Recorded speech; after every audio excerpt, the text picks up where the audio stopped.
jazz I'm it not up a gonna- bit. I'm not gonna throw it away, you guys are just getting blue paper. Yeah, I was like, Oh, yeah. like, is this a warning or is it, it's all prepaid? Social service paper.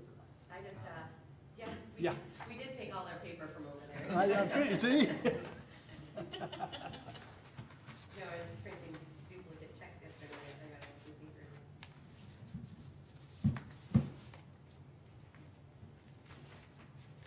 So are we gonna use fancy paper for ballots now, or what, huh? Okay, thank you.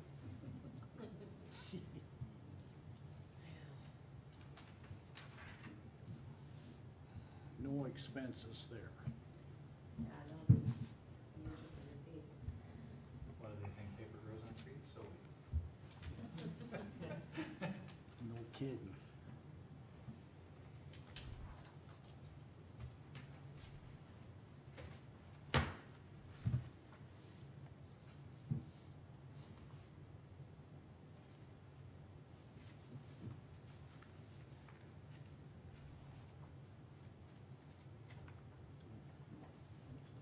Through this a little bit today,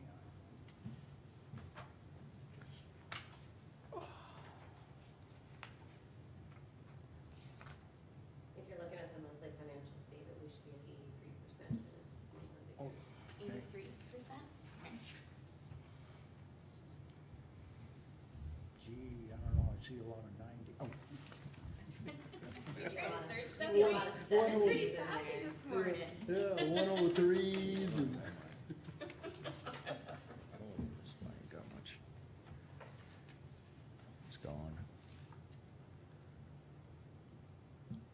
But Dan made it.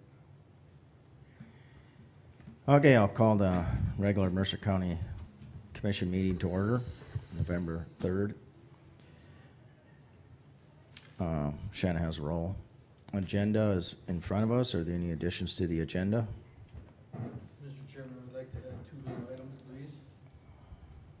They'll be brief, mostly it's just a statement. One would be budget review. I should say 2022 budget review. Okay. Number, Second would be statement of fund activity.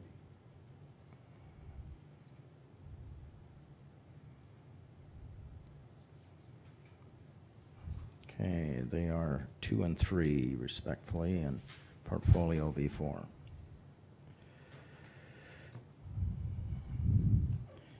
Okay, any other additions to? Number one. I'm just kidding. Oh, geez, number 1's crossed out, so it'll be, sorry, 1, 2, and 3. Thanks for pointing that out. Mr. Okay, Chairman, 1 budget review, 2 statement of funds, 3 portfolio updates. And, go ahead. Mr. Chairman, I'll move to approve the agenda with the additions. Second? I'll second that. Okay, hearing no further discussion. Wayne, I vote aye. Travis, Aye. Liza, Aye. Marvin, Aye. Jean, aye. Minutes of the October 20th meeting are printed, are in front of us, I think. Anyway, I read them over. Yeah. Do I have a motion to approve the minutes as presented? I'll move to approve the minutes as presented. Have a second? I'll second. Any discussion? Hearing none. Travis? Aye. Liza? Aye. Wayne? I vote aye. Marvin? Aye. Jean, aye. Review and approve bills.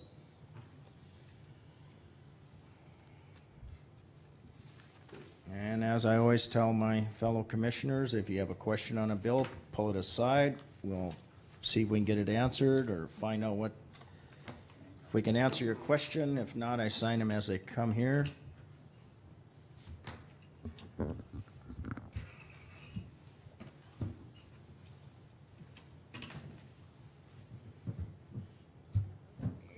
Do I gotta pass this all the way down? Apparently. Oh, okay. I guess we're supposed to pass this. Per Wayne. down, Shauna. Oh, Yes. Okay. Did you sign our guest? Oh, I forgot to get that ready. we were asked to pass that down. Am I talking too much? It's our It's process. ear or nose, whatever. I ain't into that metal stuff. Where's the little sheet for this one? When this packet gets there, Gene, you can Okay, harness it she up. can redo it? Yeah. Okay. Why is this like this? I don't It's know, got all for sorts of things with it. some reason it's way up on top.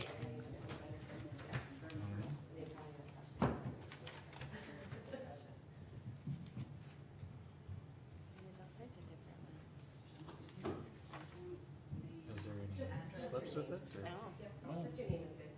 Shanna, Yeah, what's this? just pass that down to the flip, please. Probably hasn't been processed yet? No, those are the ones that they go in the envelopes. I don't know, one's got things sorted differently, and I just took the whole Okay. box off. Okay, Don't All right, worry. I was confused for a minute.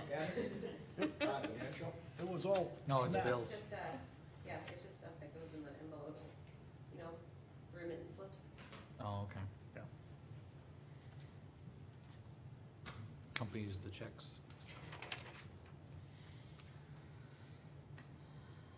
It is.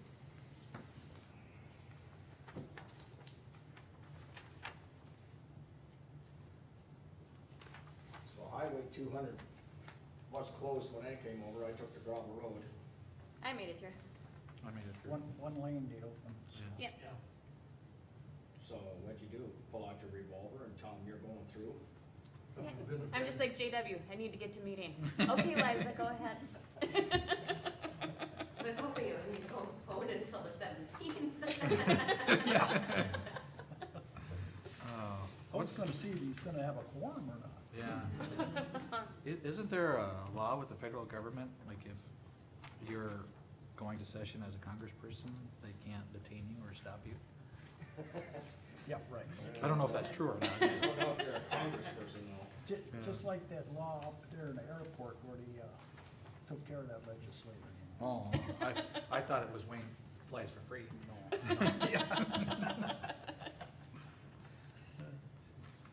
That's how they got that right, Dream huh? on. Might go along with that email I got from Wayne this week. Oh, That he needs some, yeah. some cards again. Yeah, discreetly, and I'm in a meeting, so by email Yeah, would be so best. just, yep, yeah, I can't really talk to you, but I need the money. Please hit delete. Yeah. Do- I have another one from Wayne also. I'll personally call you if I need money. Right.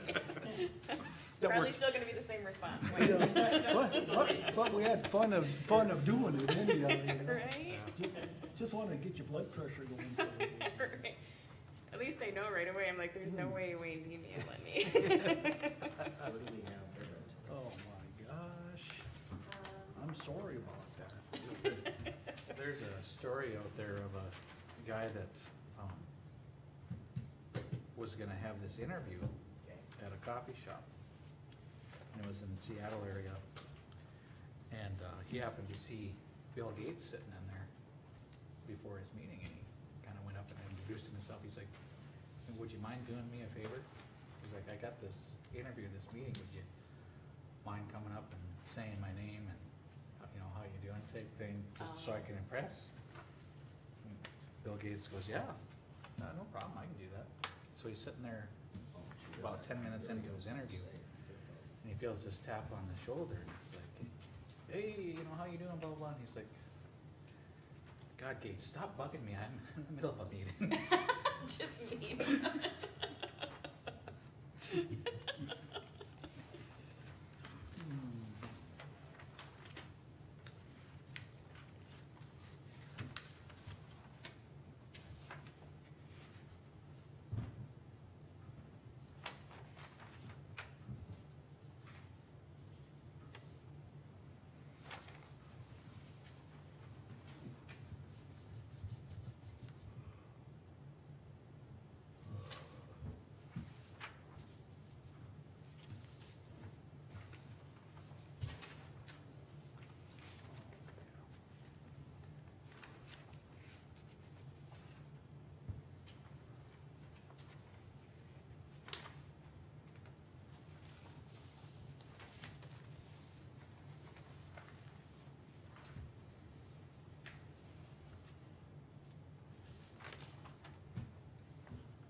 counties shows 5,600. Is that our dues? It's high. No, it's not, it's based on our population. I guess the number just appeared high to me for dues, you know, used to be the dues are. It's based on a percentage of what we receive in conversion. And something to do with the population too, I think. Yeah, there's some calculation in there.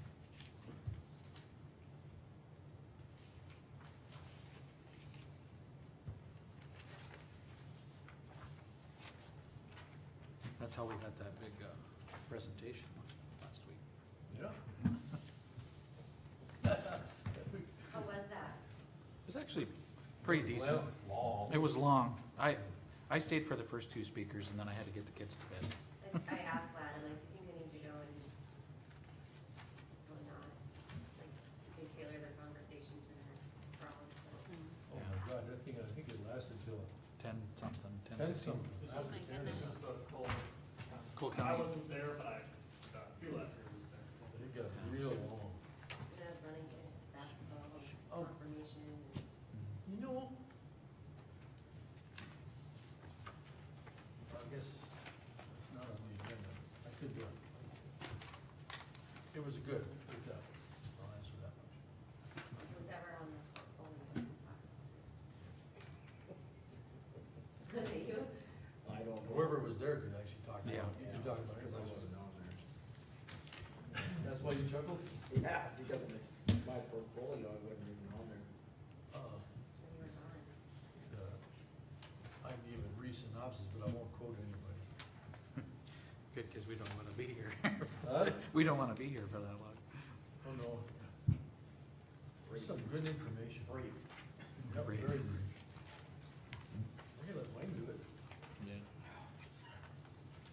Summarize a 4-hour meeting in 30 seconds. Yeah, It might take 40. It should've started at 4 PM. Cause they must have had, what, 8 speakers, or was it more than that? Oh, There's a bit of that. Yeah, and then our legislator came up there and he had 2 or 3 sheets of paper, and I was like, oh, no, he was one of the last ones? Is that Bill? Yeah. Well, the second presenter, he was going through his slides pretty quick. He's like, well, there, I just gave you my 2-hour speech in 20 minutes. Cause he kinda knew that after you saw the agenda, he should, Was that the smartest guy in the room? I think so. Well, smartest speaker. They kept referring to the one individual as the smartest man in the room. No, Jen asked if she needed to be in. That must have been after I left. He was long, So, and Shauna wasn't even getting the agenda, but she Really was pissed me telling me to leave, so I asked her if she could stop it. most succinct, So, direct, Questions? unequivocal talk. We just Beaver told me that. He admired what Randy had to say. Oh, he put his, He put it, on the line. yep. He put his reputation down. Did a nice job. It was good to hear. no, but I talked to Lad, and he just said everything looks good, and Which, I have a lot of respect for that guy. not nasty.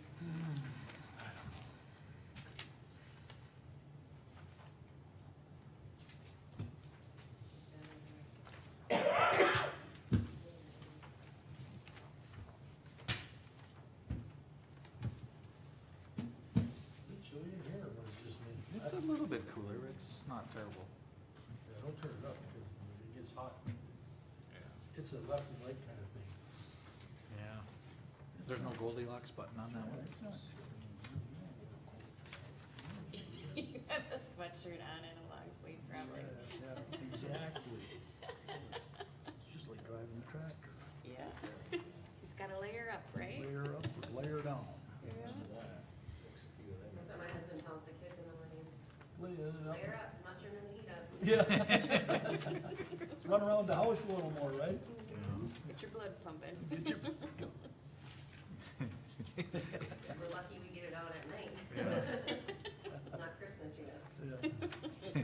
If you want it warm, I'm washing clothes, so I'll close the door for the bathroom and the dryer will be running and There it'll you warm it go. up. Go cozy up in there. Do you need a lump of coal, Shanna? Does he need a lump of coal? Yeah, bring it on for coal. I clearly remember giving you one last week. I want this bill held up. Discussion, please.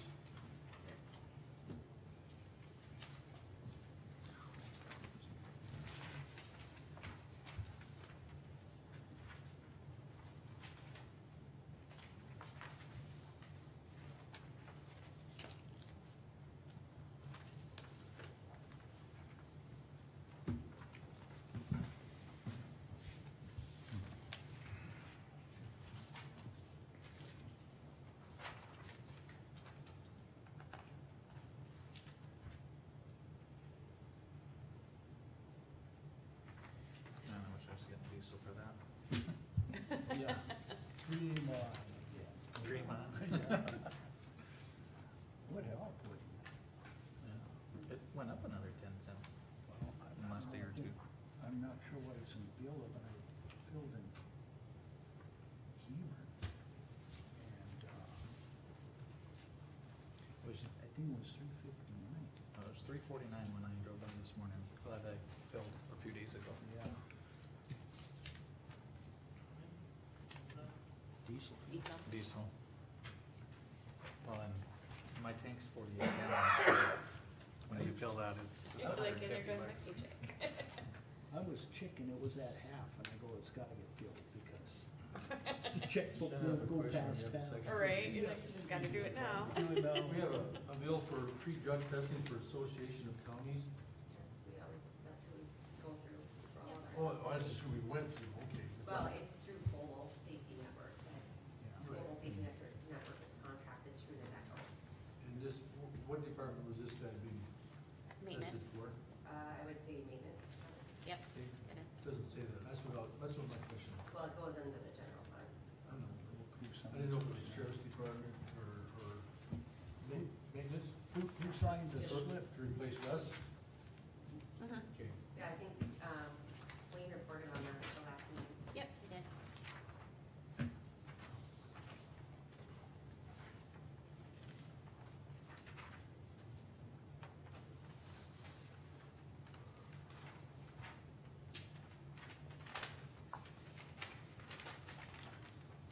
Slow down. Stand there this way.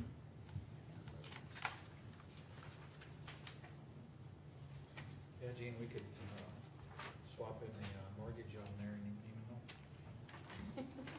know. Somebody would, I hope.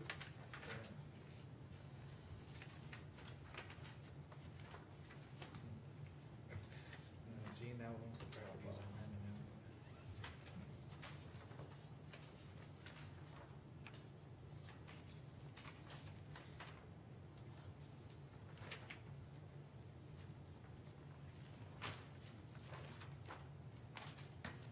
Sure what this was all about.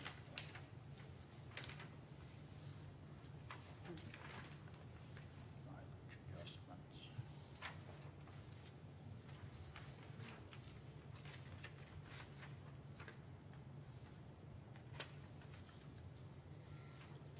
What do you do with this one? I don't know about him. I've heard some Kinda different things from him, yeah. Questionable.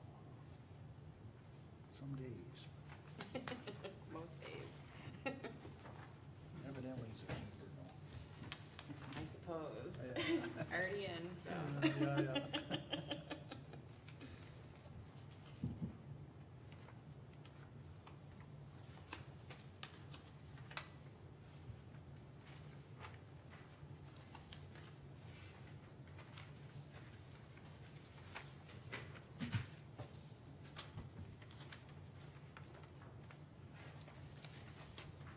I'll get alarmed, there's supposed to be adjustment right there.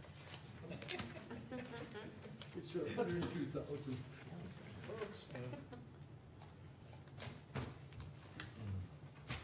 that reminds me, I You need can to read it, it's not long. stop at the bank on the way there. I was looking at my accounts last night and it shows that I have a loan for less than $7,000. I was like, you just saw that. You're like, Ask for that. yeah, I don't know on that. Even if I did, where's the money? Right? Like,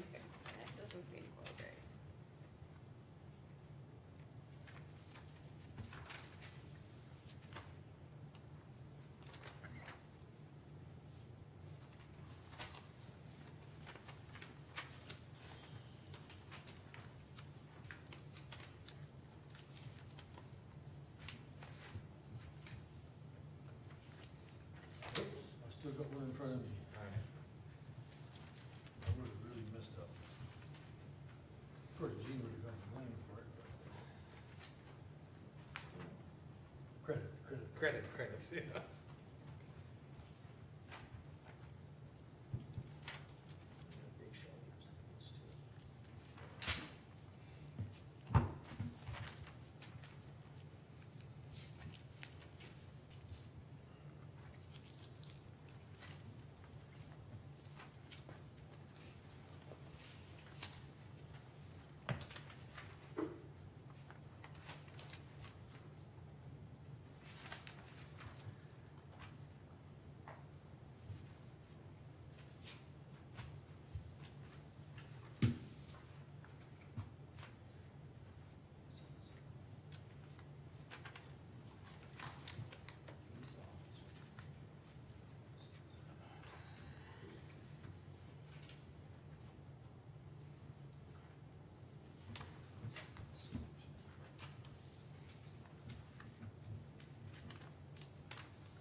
I wonder if it'd be cheaper than bottled water.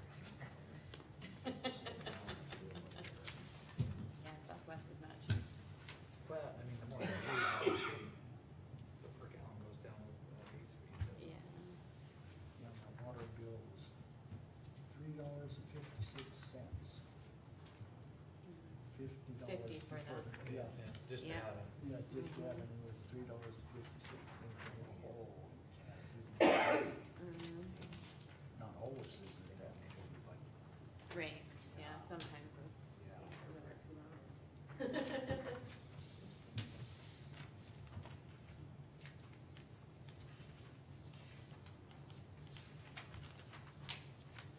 Just to have a fast service, $300 a day. Just to have, Just, that's it, just be ready. It's like, what, $4,000 a night? Don't give them any ideas. No, I mean, like when they had it out at the lake, it was like Is that what it $30 was? a night. Oh, yeah, oh, good, for the And I had- hookup? Yeah, and then I had to pay for reducing valve, a meter bid. By the time it was all said and done, it was like $6,000 Randy. Taking a drop. Haven't had a sip yet. I'm glad ours was already set up, Oh, yeah, that's, it's like, cause we have well, but then we also have Southwest. it's like REC was Relative. $10 Just go in that, it's easier. plus $1,000 for service. We got a service in the other yard, you know, I haven't used for quite a while. And they, you really think if you wanna take that service in or not, but it's $30. But, yeah, $10. Plus, there's another $1,000 Just because, Just rather than. because. Buy your Christmas Just to say hi. Yes. Right? Like, Hi, hey, nice. we're here. Yeah, so, Oh. Retained her. You're gonna finish this one. Uh-huh. My husband will appreciate that.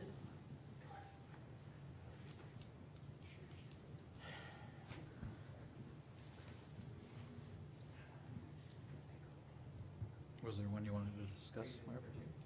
Okay. As soon as Gene's got it. Okay.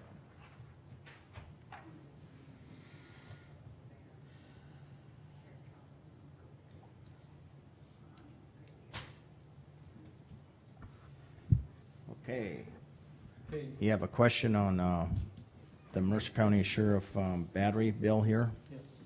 Fellow commissioners, I asked this bill to be withheld. This is for Kurt's small engine repair.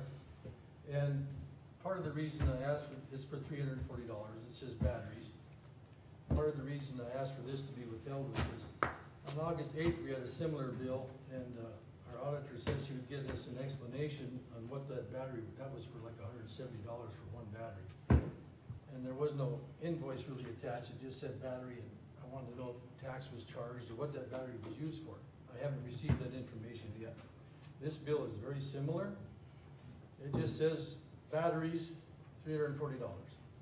I would like to know, I'd like to see the original invoice. I suggest we don't approve this bill until we get the original invoice from, I wanna know if he paid tax for it and if he charged us that. That is the original invoice, and, That yellow. There. Mr. Chairman, I believe that you had discussion with the sheriff's department over that invoice On August 8th? back in August, that was brought up. Yeah, I went over and asked them about batteries, but what's your question on this is taxes? Yeah, where we charge taxes for this. Well, that's a business, I don't, so, We have an employee working, our employee has his own business, and we're paying that business. It's almost well, to me, it's a conflict of interest. he, And I can't tell if we're paying taxes by looking at that invoice. is there tax on that invoice? not, No. So then we're- not itemized, the battery was $170, and he has indicated that that is his cost, he does not upcharge the county at all. That's his So- charge, but he bought it from somebody, and when he bought it from somebody, he possibly paid tax, and that's included in that number. Well, if he's a Possibly. business for resale, he should have a permit for, sales tax exemption on resale. We can ask him, My question is, I don't know if you're paying taxes indirectly. okay, So- are We we, don't know that with any invoice we pay when we purchase things. Are there Is, invoices Kurt- that we look at? can we have someone from the county sheriff's department come in here and explain it? And or They're busy. I ask had Kurt, text- I know they're Kurt- busier than heck. Kurt was on Kurt scene, was so- out. Yeah. Yeah. so- Okay, And I text Terry when he pulled it aside. Mr. Chairman, I move that we approve all bills as presented with the exceptions of the battery charge to Kurt's small engine for $340. that's a motion, do I have a second? I'll second that. Any discussion? Hearing none. Marvin? Aye. Travis? Aye. Liza? Nay. Wayne? Nay. Jean, nay. Motion failed. Thank you. Okay, do I have a motion to approve the bills as presented? I'll move to approve the bills as presented. Do I have a second? I'll second. Any further discussion? Hearing none. Travis? Aye. Liza? Aye. Wayne? How about I? Marvin? Nay. Jean? Aye. Motion passed.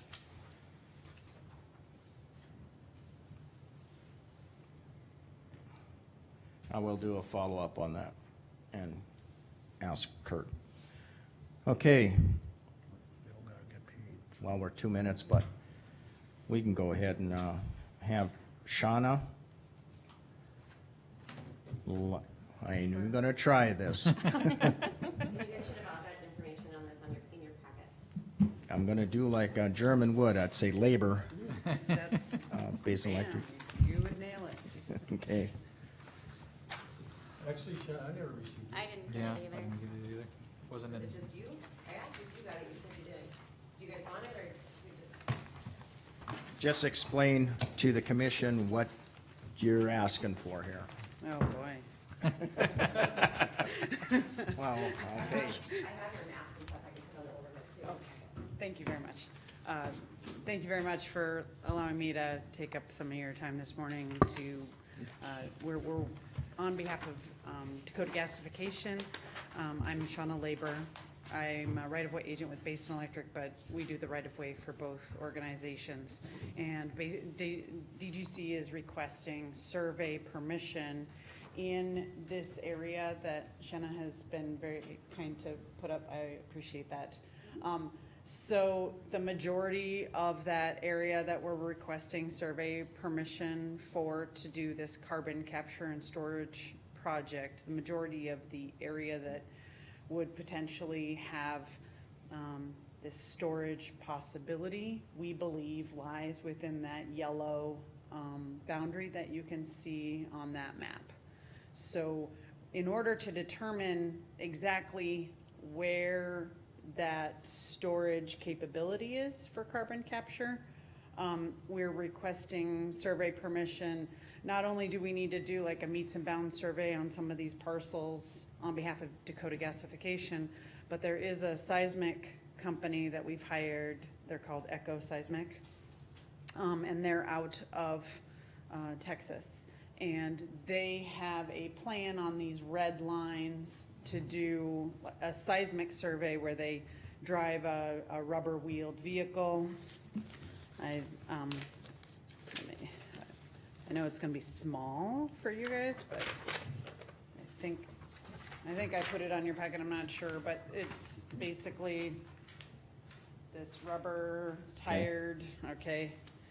Well, potentially on those red lines, but as you can see, there's gonna be some areas where they're not gonna really be able to drive in a straight line, cause there's, you know, Because of a the mine. terrain. Yeah, so, they are working with Cateau to figure out an alternate kind of seismic activity with this vehicle where it's kind of like a belly dump where the belly part kind of vibrates the ground, and then they set these canisters to, basically get those readings off of underneath. Here, let me, this is a new handout we got that's, it actually shows, yeah, more of like, the way this Echo, they set the canisters on the ground, and then that machine runs through and does the vibrating in the middle of it, and kind of with those actuators. And then they can take those readings and get kind of what they call the plume, which is basically that area 6,000 feet down where they believe is porous in that layer, and they can do that carbon capture and storage project. So in order to do this, everybody in that red area, or that area, within that yellow area, we're asking for survey permission. And then as we received title work from Cateau, we were surprised that you guys own a part of the road in section 3. We're like, oh, okay, because usually those are easements, and we had worked with county road engineer just to make sure he knew about the activity out there. However, you as a county in an ownership position, that really changes. Like, we need permission from you guys as an owner, not just as an operator of the road, you're the owner. And then when we make payments, assuming the county, assuming this part of Highway 3 is in that area, you would then get an annual lease payment for that acreage, and then you would receive compensation on an annual basis for as long as we're injecting storage, and depending on the metric tons. And so then we would come to you with that agreement, both of those agreements, as far as that surface. And the surface lease is more, it just prohibits any other deep drilling, so that when we place the carbon, the CO2 in that space, that there isn't another driller that's gonna do something different that could potentially pierce that 6,000 feet under. So that surface piece is more of just controlling other drilling. It's not controlling, obviously, traffic, or we're not gonna set up a pump house or something weird on county property. So obviously that would be something that our county attorney, your attorney would work with our attorney and figure out, make sure that the terms are agreeable to the county. But since you have deed to this, it puts Mercer County in a little bit of a different position, where you are an owner, we need survey permission from you, like specifically as an owner, and we will come back to the county at a time, probably in, a few months, or whenever we get, this is kind of a new project, so we have all kinds of attorneys working on weird agreements. I'm sure everybody will eventually get to hang out and understand that agreement in this room. So anyways, that is the purpose of this conversation, is to request survey permission. And doing the carbon sequestration is specifically for Dakota Gas right now, and to peel off that CO2 for their production units. This is a CO2 carbon capture project for Dakota Gas, with the potential for extending it to Antelope Valley Station if everything works as planned. Did you see it was just 1.65 acres too? It wasn't a whole lot, right? It's, so here's my,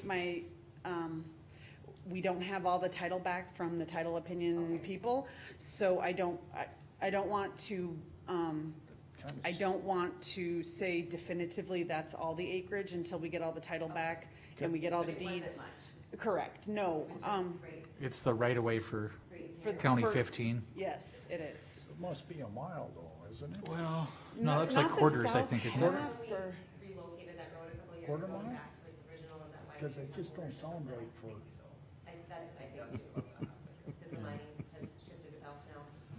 Yeah. And I did, have Lad review the packet that Shona had emailed me, and he didn't see any issues with it. He said it was fine, with him, so if the board wishes to give them survey permission. I have a couple questions for you. Yes, sir. After the seismic test, do they do test wells? They are currently doing test wells on Coteau's property. I Correct. believe there's 3. Mhm. And then the active water wells that are within this space, we have requested and have gotten permission to do well water tests on all the water wells that are in this area. I don't believe, as of right now, there are no other plans to do any other testing, but See, Coteau, they're doing some wells, some Correct. test wells. And down south, in our county, there's some other wells being tested. So my question is, again, the same question.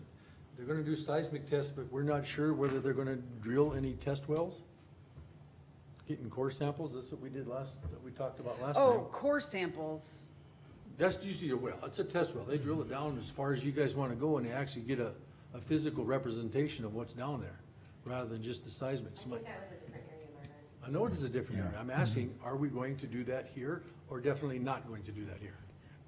If you would prefer on Mercer County property that no soil or core samples are done on Mercer County property without prior authorization, I mean, that, I don't know. So right now, they're doing the seismic because they don't know the extent, and I'm guessing that base, and this is, I'm guessing, because I am not a seismic, I mean, this is a totally different science. But based on that, they may have to do adjustments because they may need to figure out some other areas. I don't wanna mislead you and say definitively yes or no, because I'm not sure, which is why we're doing the survey permission, so we can try to figure All out. we're asking for today is just survey permission, right? Right, but Yeah. that survey permission does include, and that's the header on the Dakota gasification. It does include meets bounds, where we would have our actual physical surveyors, seismic core samples. It includes the ability to do all of that in the header, as long as we pay damages. I would be very comfortable if you guys did not allow core samples on Mercer County land, because I think it would be very difficult for us to repair the road effectively. That was just gonna be my question and or more of a Right. statement than a question. You're not gonna be, more than likely not gonna be doing any drilling on a road. Very I- unlikely. I don't see why you'd cannot even wanna do that. imagine the benefit. Alright. But I know what you're trying to say. It's in the agreement, so you can't say no, because then you'd be going contrary to the agreement. But most of us would understand that's not gonna happen. So as it's planned right now, there's actually nothing going to be done on this 1.5 acres of right-of-way. It's basically, just happens to be within the, project area. So you need to get, basically an easement from us. Correct. And then, that easement, they'll call it a lease, that lease we will have to have our actual surveyor come out and survey that parcel, because we wanna make sure that everybody is in the project area is paid appropriately to to the Yeah. area that they, so it will be it will be surveyed physically by a human being, putting in points and, you know, giving a plat. Right. And so even that- if you were to do anything on that road, you'd fix it and or pay for Pay. damages, so, okay. So generally speaking, with the county, we would pay damages because your road department tends to get a little more excited where they want to do the work up to their standards and then we just reimburse them. So that's, I Okay. think, what we've done in all of our other projects, and I think that's very amenable to our team. The survey permission does include being able to drive on there and doing the seismic tests. Correct. Yes. Okay, any further I questions? have another question. It might be one for Ryland maybe, but when we did that 3 miles of gravel to go east and west from that intersection, did that go to the county or is that still Coteau? That county road is open, so that's the county. So that's the county. So, yeah, you probably throw that other map up. Did we get a Just so deed? everybody's aware, there's County 15 is that sweep in S there. Yeah, and that's paved, and then to Right. that intersection, there's 3 miles of gravel that tie into County 21, Right. north of the Y. Right. And that was given back to the county, I wanna say in like 2018-ish timeframe. So you have this area indicated, but that also 3 miles, or at least a mile or two of it is in this possible survey boundary, so there might be additional, which is gonna be proven with the survey, Right. so. Are you aware if you would have taken that in easement or in fee? I think that's in it, just an easement.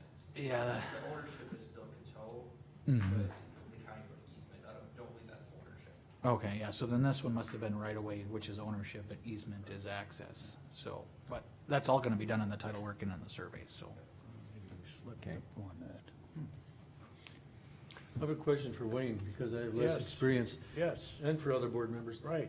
Is this something that should have fallen underneath the auspice or of planning and zoning?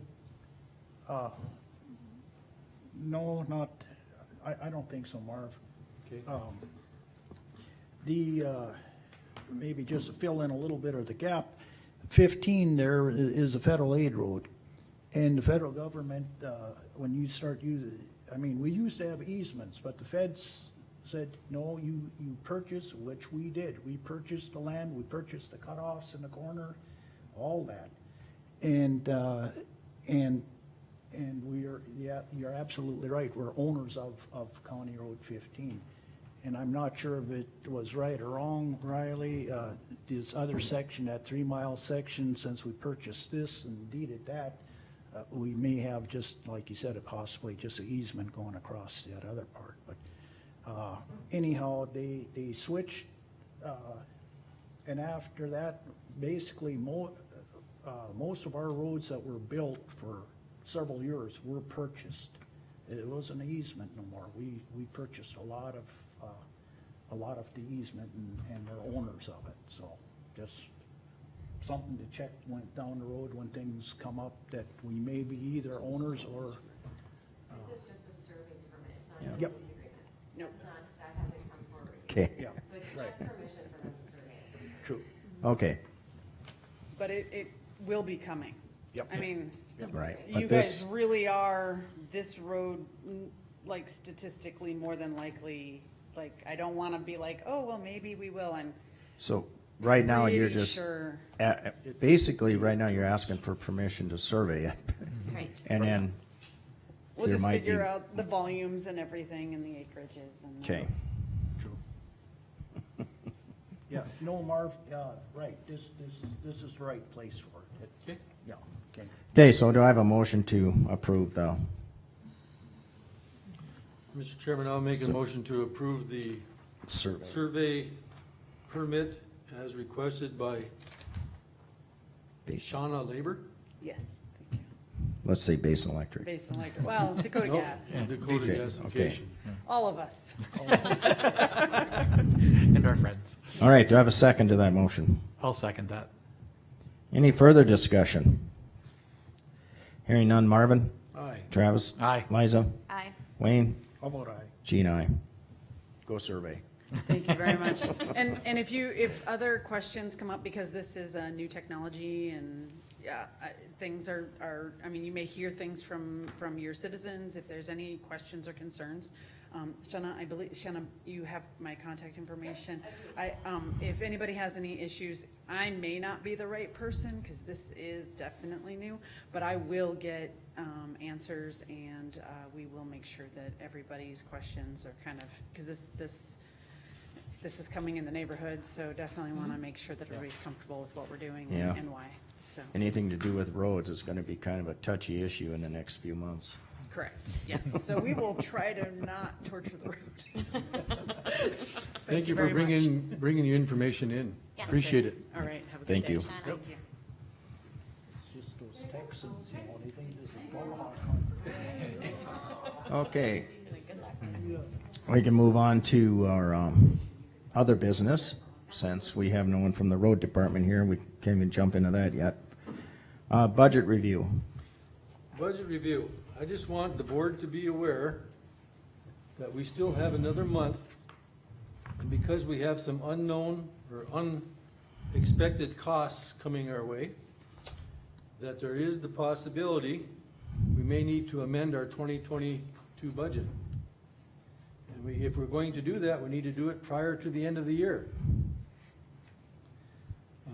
If we look at, and that's pretty much all my I got one more comment. If we look at the 700,000 that's estimated to fix that bridge, that's roughly 13 mills, and we'd have to come up with that.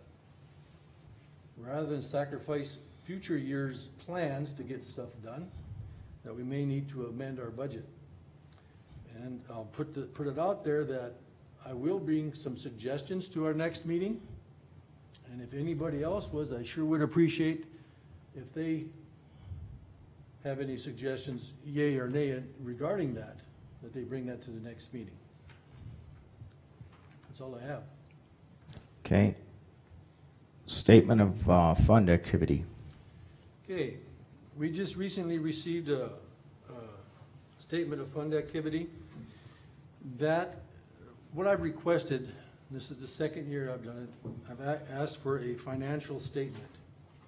That, what we received is not a general purpose financial statement. A general purpose financial statement typically includes a balance sheet which has assets, liabilities, and depreciation. It has a revenue expense report, which would be what that fund report actually is, and a cash flow statement. And that's required by 11.11.11.4. 11.23.10 says that the board is to receive an account of all receipts and expenditures, which she fulfilled by this statement of fund activity. So this is taken care of. We still have not received a general purpose financial statement. I have one I'd like to pass down. This is from Dunn County. I had like 3 of them. I've done this before, but this is what a general purpose financial statement looks like. So we haven't received it to date. I don't know if anybody wants to see this. I'm sure Travis has seen those before. That's all I have on that subject. I still am requesting that we start to receive a general purpose financial statement per statute, per century code.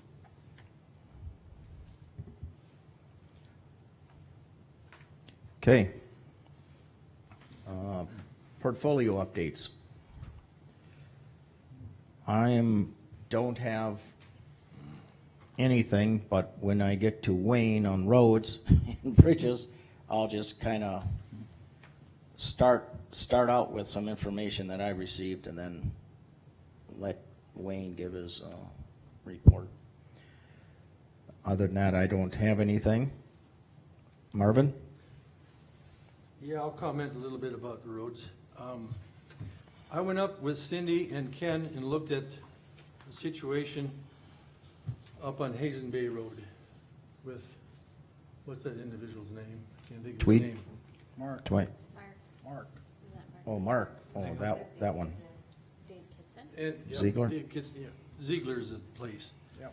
We have some incidents up there that look like they're encroachment on our easement. on the, and that needs to be addressed, we'll have to get a little bit more detail, and I'll work with Cindy on that. As I was driving in, I was wondering if I recall, I took a lot of pictures, it was cold that day when we were up there. So anyhow, I'll just report that we have an incident up there that we need to, that's gonna come before the board regarding possible encroachment of easement. Okay, anything else? Not at this time, nope. No, we'll just, Travis, move right Okay. down the line. A lot of activity at the Fair Board. They had their annual reorganization meeting last Tuesday. They had 7 seats open, available. As far as that goes, there was 4 3-year terms filled. There was 2 2-year unexpired terms filled, and there was a 1-year, 1 expired term filled. Rick is still the president. He was reelected for 4 years. Jeff Klein was elected for 3, excuse me. He was one of the 4. He's gonna be the treasurer. I don't have who was the vice president, but Val Bauman was also elected for a 3-year term. And then Chandler Saylor was one of the 2-year unexpired. And then Aaron, I don't have his last name with me, but he was also a 2-year unexpired term. And then Vern Mouche was elected to the remaining 1-year unexpired term. Their next meeting is Tuesday the 9th. They also have a fair convention that happens this month that will be in Aberdeen, South Dakota. So usually after that, that's when they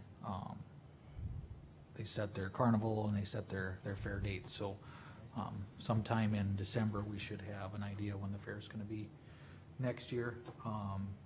And they said they would probably come for their allocation sometime in March of next year.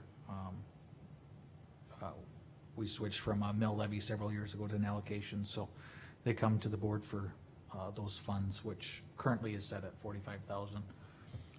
They'll come to the board at that time and request those funds. Library board hasn't met for a while. They usually meet quarterly, so it'll be sometime in December or January when I report on that. There was also a question, you know, I know we reorganized with portfolios, stuff like that. I don't know how long we've been doing different departments, but How long you think we, down to 18, No, I think since we started doing departments? It hasn't been, it's only been a few years. probably when Bill was on, I think is when we started that, right? So, Is it? 2018 probably? yeah, just, I mean, I know it's something that we have been doing, but I don't know about other commissioners, but I get questions from outside my portfolios, and I don't wanna turn away people that are requesting things, so I don't know if that's something we should continue going forward with, but just food for thought. It's kind of that end of the year. I know we don't usually reorganize, what is it, every other year? We just reorganized. Or waste when we whenever. do- New members. Yeah. So, but that'd be it, and, I guess, I know the extension service is, looking for an additional agent, and they requested that I possibly help with that interview process because I work with the 4-H council quite a bit, and that individual is actually gonna be in charge of the county 4-H. That was, Dina Kemet's position. Yeah, sure. Craig is more on the farm and ranch Yeah, side of the. side of things, so when they get to that side, they requested that I be involved in that interview process, so Yeah. just wanted the board to be aware. Okay. And that's all I have for updates. Okay, Liza? I was unable to attend the ambulance meeting, but I did get information that a few of the ambulance members are pretty excited that they got approved that they can get a 4-wheel drive ambulance this next time, so they're, yeah, pretty excited about that. Happy days. Haven't heard anything about the mandate as far as vaccines for the staff, but I know a lot of the staff are pretty worried about that coming through if it does. And I'm not sure, I was just gonna turn to you, Shannon, I don't know if we know when we're gonna get information on the audit, or when that's gonna come, we still haven't heard I'm yet. hoping for the draft this week yet, but Okay. haven't seen anything come through, so. Okay, okay. That's all I have for portfolios. I was told Shannon was gonna get it Monday. She did not. She Yeah. still hasn't gotten it. And then it is confidential until. Yep, I until sign it's- off on it, and then auditor Gallion signs off on it, and then it becomes public knowledge. And then, Yep. And we're gonna set up a meeting? yeah, they have agreed to come to a county commission meeting to present it to the board, so. Perfect, all right, thank you. They have or have not? Have. Okay. Just depending on how long it takes to get the draft. Whatever. And signed off on. Okay, thank you, Shannon.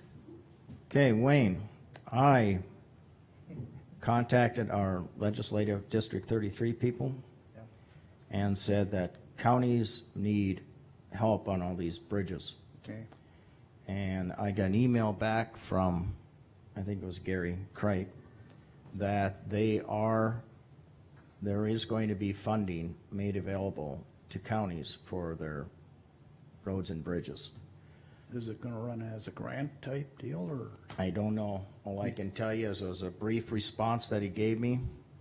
When's that prairie dog funding supposed to kick in? Because, for instance, one of our counties right down there had like $13 million type projects.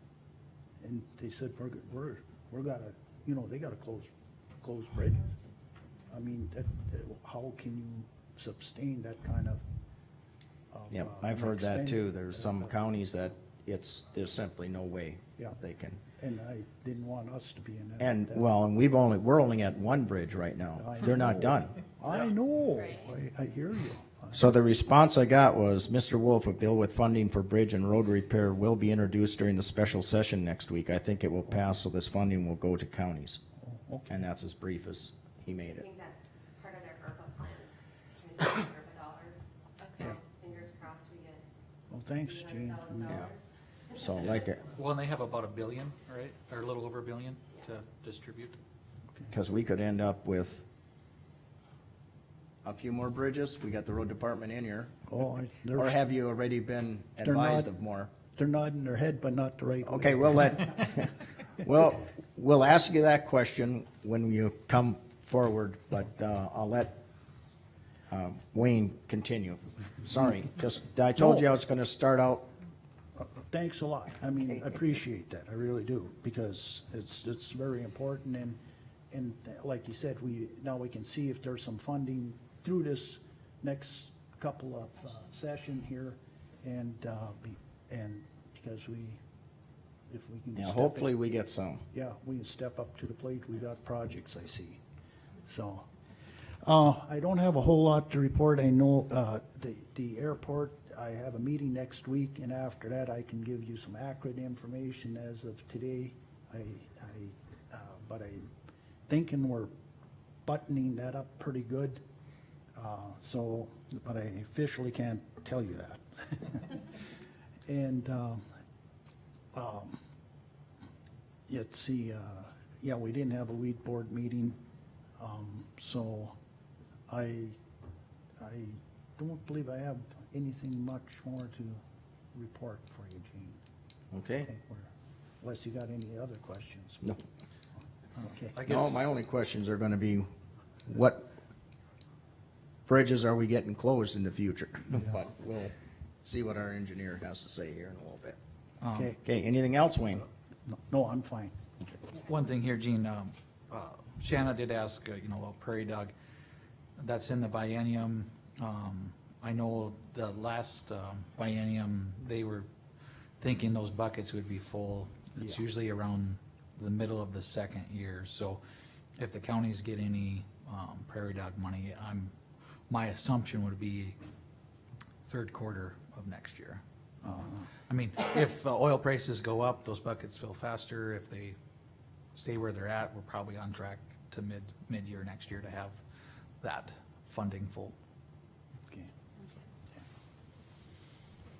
Okay, anything else? Road Department, you're up.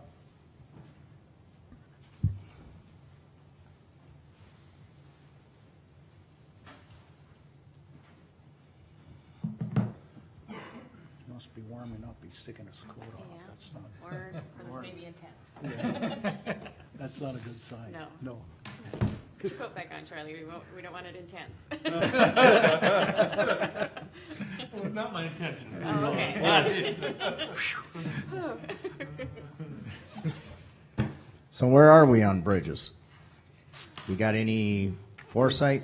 Any good or bad? Well, I've had positive conversation with Elizabeth at the DEQ with SRF. She's of the opinion, so considering funding options, right?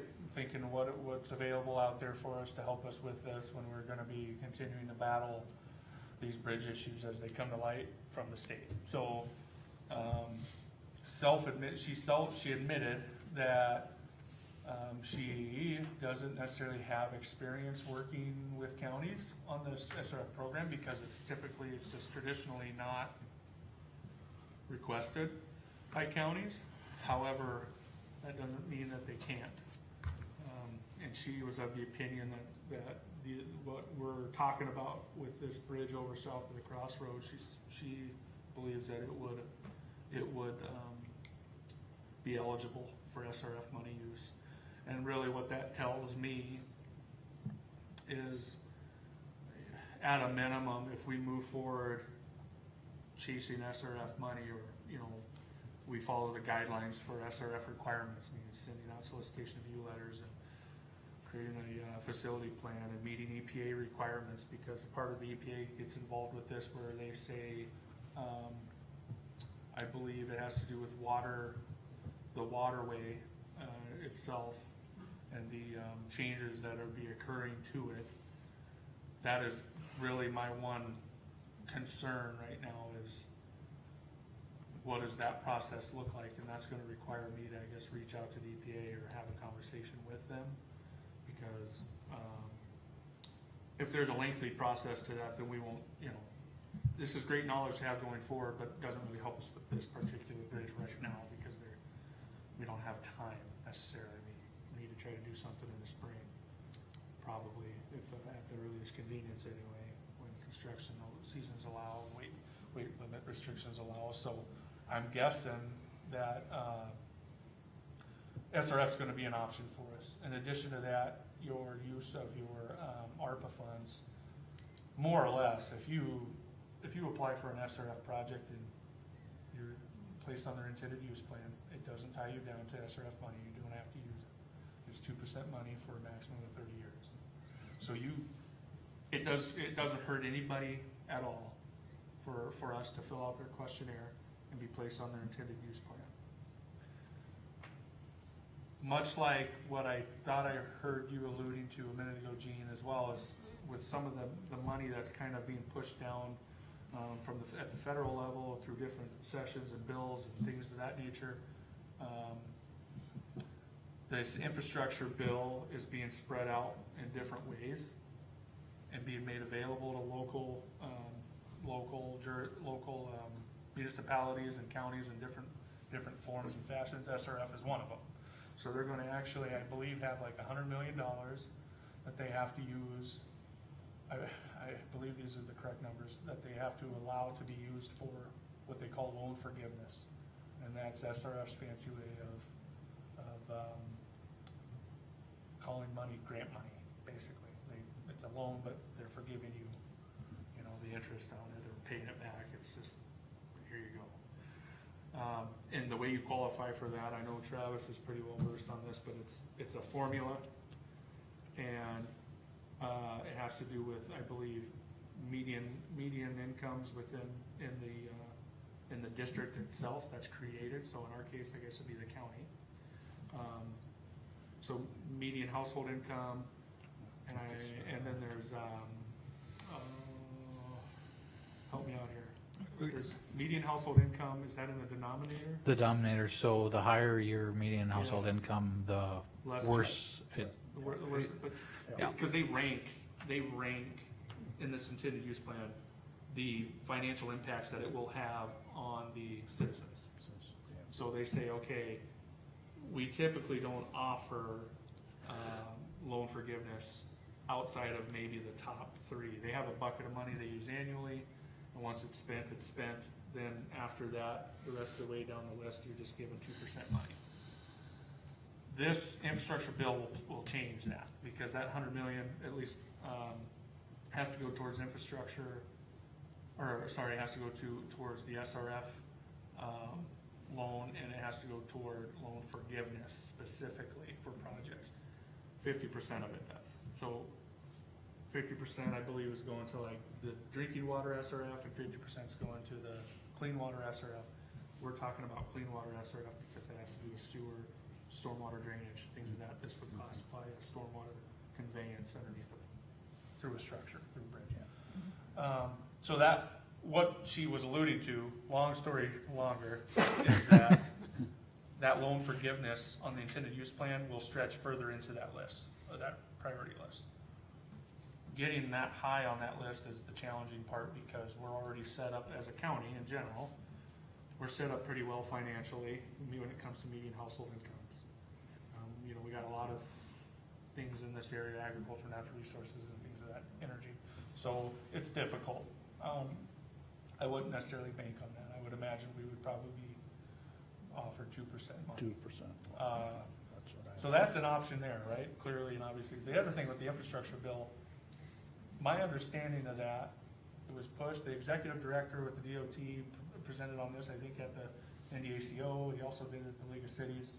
And one of the things that he commented on was, you know, this got pushed to November, to the November session, where we'll talk about it, where I think then it'll go, and there's gonna be record-breaking money made available across the United States, really, but the state of North Dakota as well.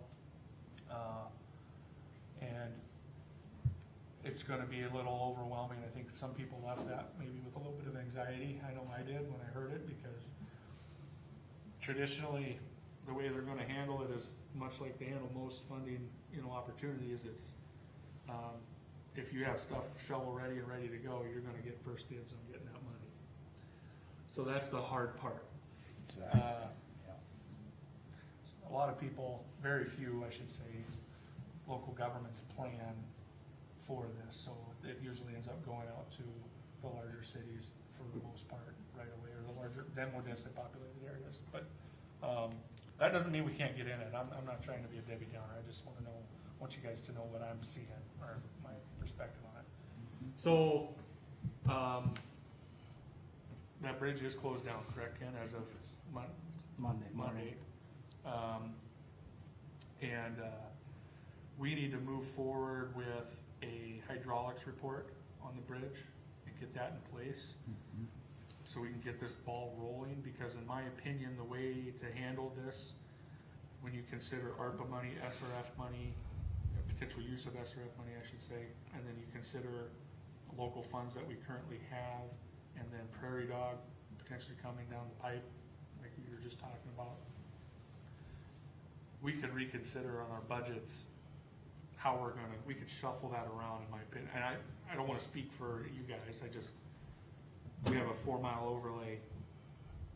We shouldn't neglect our roads, we should still pay attention to them. However, we could maybe use that local money to address this bridge, and then use either our county federal aid money to help with that road project, or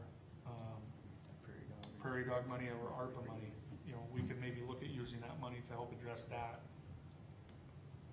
ARPA could, in my opinion, could also be used for the bridge. So I mean, I was there's gonna say, different. did you get confirmation that the ARPA dollars we're receiving from the federal government, that we can use those for the bridge?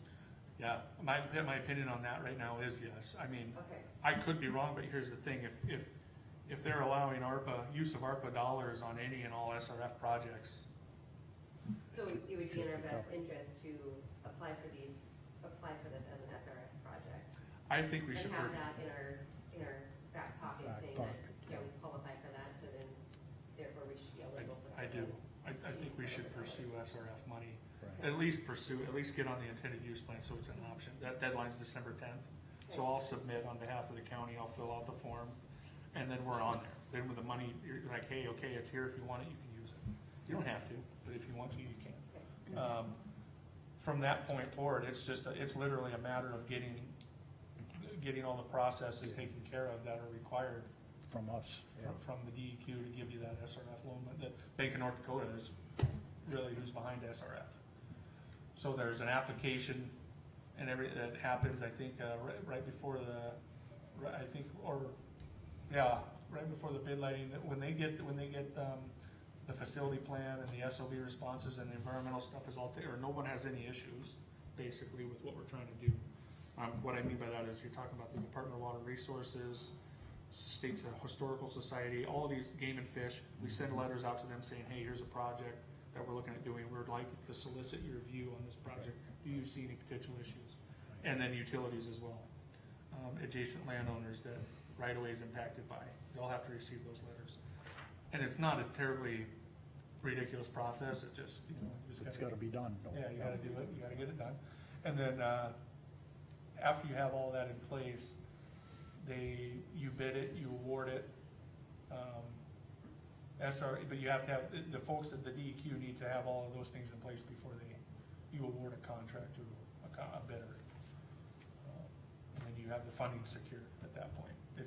There's no interest on it until you absolutely draw from it. I know Travis, I think you touched on this the last meeting. So if we decide to use ARPA money and pay for this thing, we secured the financing, you can do this a couple different ways, but you won't accrue interest on that until you draw, until you say, here's what we paid the contractor, here's what we paid the engineer, can you please reimburse us? They'll send you the money, and then at that point forward, you start drawing interest on the money. It's not from today or whenever we start the project, it's just what It it's. doesn't sound like a good idea to me anyway. If you don't have the money to do it, how are you gonna pay all the contractors and all the fees? And then request the dollars, it doesn't make.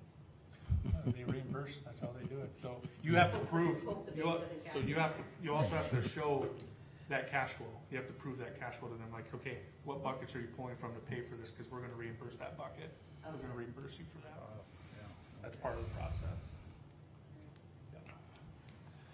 So, the only thing that conflicts here is the ARPA money can't be used for, Debt repayment. debt repayment. There you go. So what's to say that we can't just use the ARPA dollars that we already have in our bank account towards it? You can. That's an option. And I think the SRF process ensures, that's my understanding of what everyone at the state level has been pounding into our brains at these meetings, these conferences we've gone to, is ARPA money is eligible for any SRF project. So if you have an SRF project in place, you should have no hiccups using ARPA money. That's what they've told us. If they're fibbing, then I'll be upset. But that's what they've led us to believe. So you apply for this SRF monies by December 10th, and if they approve it, then we can actually use, does that give us the stamp of approval that now we can use ARPA money? No, so here's how, December 10th, I can guarantee you, if we submit a questionnaire, we're gonna be accepted. Okay. I will guarantee that. They don't turn anybody down. They will finance large projects. So where it comes into play, that is yes and no, to answer your question. So yes, they're gonna say, you're eligible. But we don't actually have the money until we have a project bid in place, all the steps are taken. Because they can pull the plug on you and say, you didn't follow our rules, so we're not gonna fund you and finance this. Oh, okay, keep Yes. going. So if we don't follow their rules, You won't. then they have no obligation to give us that money, because they'll deny our application at that point. And if they deny our application at that point, then we can't use the ARPA money? Because it's not an SRF project? You know, I believe that's not necessarily guaranteed. You know, the ARPA, I think if we, it depends on the reason. So if we didn't follow the rules, I would argue, yes, you probably can't use the ARPA money, because that's been what their argument is, or their explanation has been all along, is you jump all these hoops for SRF, that satisfies the ARPA folks. to Okay, control that bucket of money. that's where I'm going with my question. Yes. So So, we want to get that done right, right, Right. prior to, then we know we can use the ARPA. yes. And so the uniqueness to this is the EPA side, the water quality side, that's not normally you don't normally see that element involved in this SRF process on like typical municipal projects where they're replacing a sanitary sewer trunk. In town, you don't have that. The reason that's in play is because this is a it's a stormwater conveyance project in the county, and she sent me a document, and I've been reading through it, but everything I'm reading leads me to believe that we're fine, we can still move forward with this, it's just another hoop to jump. Do you anticipate any other bridges that we may have to repair in the next year or two? I would argue, yeah. I say that only because right now, I think we've hit a 50% clip rate, is that right? And it varies from small to large in magnitude of severity, but 50%. it's a 50% clip rate of issues. Okay. Say there's been 10 bridges inspected since they started this program with third-party inspectors, consulting firms. 5 of them have problems that we've had to put money into. 5 are okay. So that's what we're seeing right now. So how many are inspected thus far in our county? I'd say half. We have 53 accountable bridges, which, Yeah. that meet their requirements to be inspected, and they're about half. So, We pulled the map. The state has their state-based, I think it's a GIS system that they have, and they place pins on all the bridges in the state. We wanna update that for you guys, because that doesn't reflect all of the InspectX bridges that have been inspected under this program. But we can do that, that's not hard, we can do that for you. And it's actually quite nice, it's a map of Mercer County, and it'll show you in, like with red dots, which ones are very problematic. And I So can you- maybe try to bring that to the next meeting and say, Yep. here's Yeah. where you sit. So you're saying we have 53 bridges?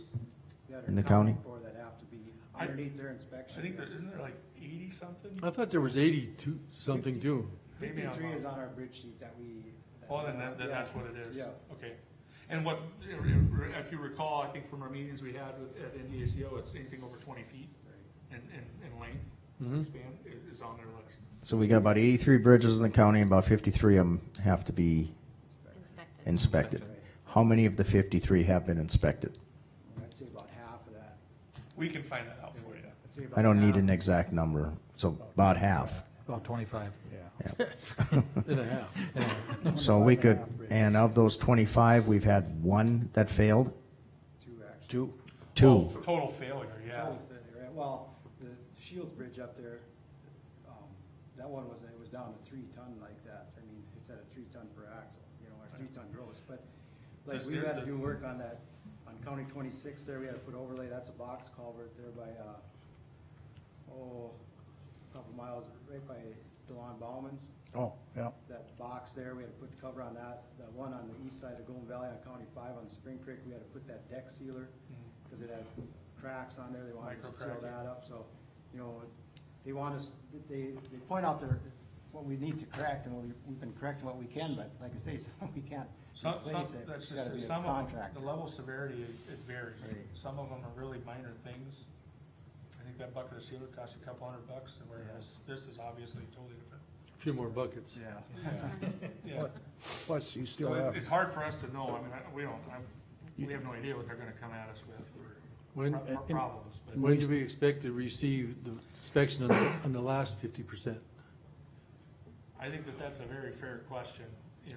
They didn't, I would have to assume it's gonna be within, the next 2 years, because the way they handle it, here's the thing. So if there's a box culvert, they made the comment that, no matter what, the bridges are gonna be inspected biannually. Unless it's a box culvert and its condition is at a specific, it's probably gonna be fine where they're gonna move that to once every 4 years. right. But every other bridge, they're gonna inspect it every other year. So if we don't have them all done yet, which should be done in the next year or two, having them done. Now, there's the problem. This bridge we're talking about was inspected in like July of last year.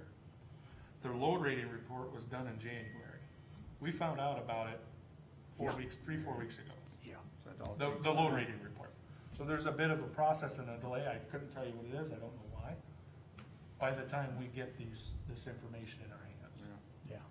Not So, I'd be willing to bet, you know, we might not have full information on every single bridge until maybe 2 years, you know, within the next 2 years, even though they probably are all inspected by now. So the bridge is not supposed to be used at all, but it's been used for a year and a half, because that's how long it took them to get you a report. More or less. And the, I and, am more I or just less found saying, that out I'm from you, right? more or less saying that. And- Yeah, and- unfortunately, yes, that's correct. and the So that gravel, means the county was liable for a year and a half if something. Incorrect. I would argue that Well, that is incorrect, no. because we were not made aware. Correct. yeah. So now, if we were to leave this thing open, absolutely, that would be gross negligence on our part, we would be endangering the public.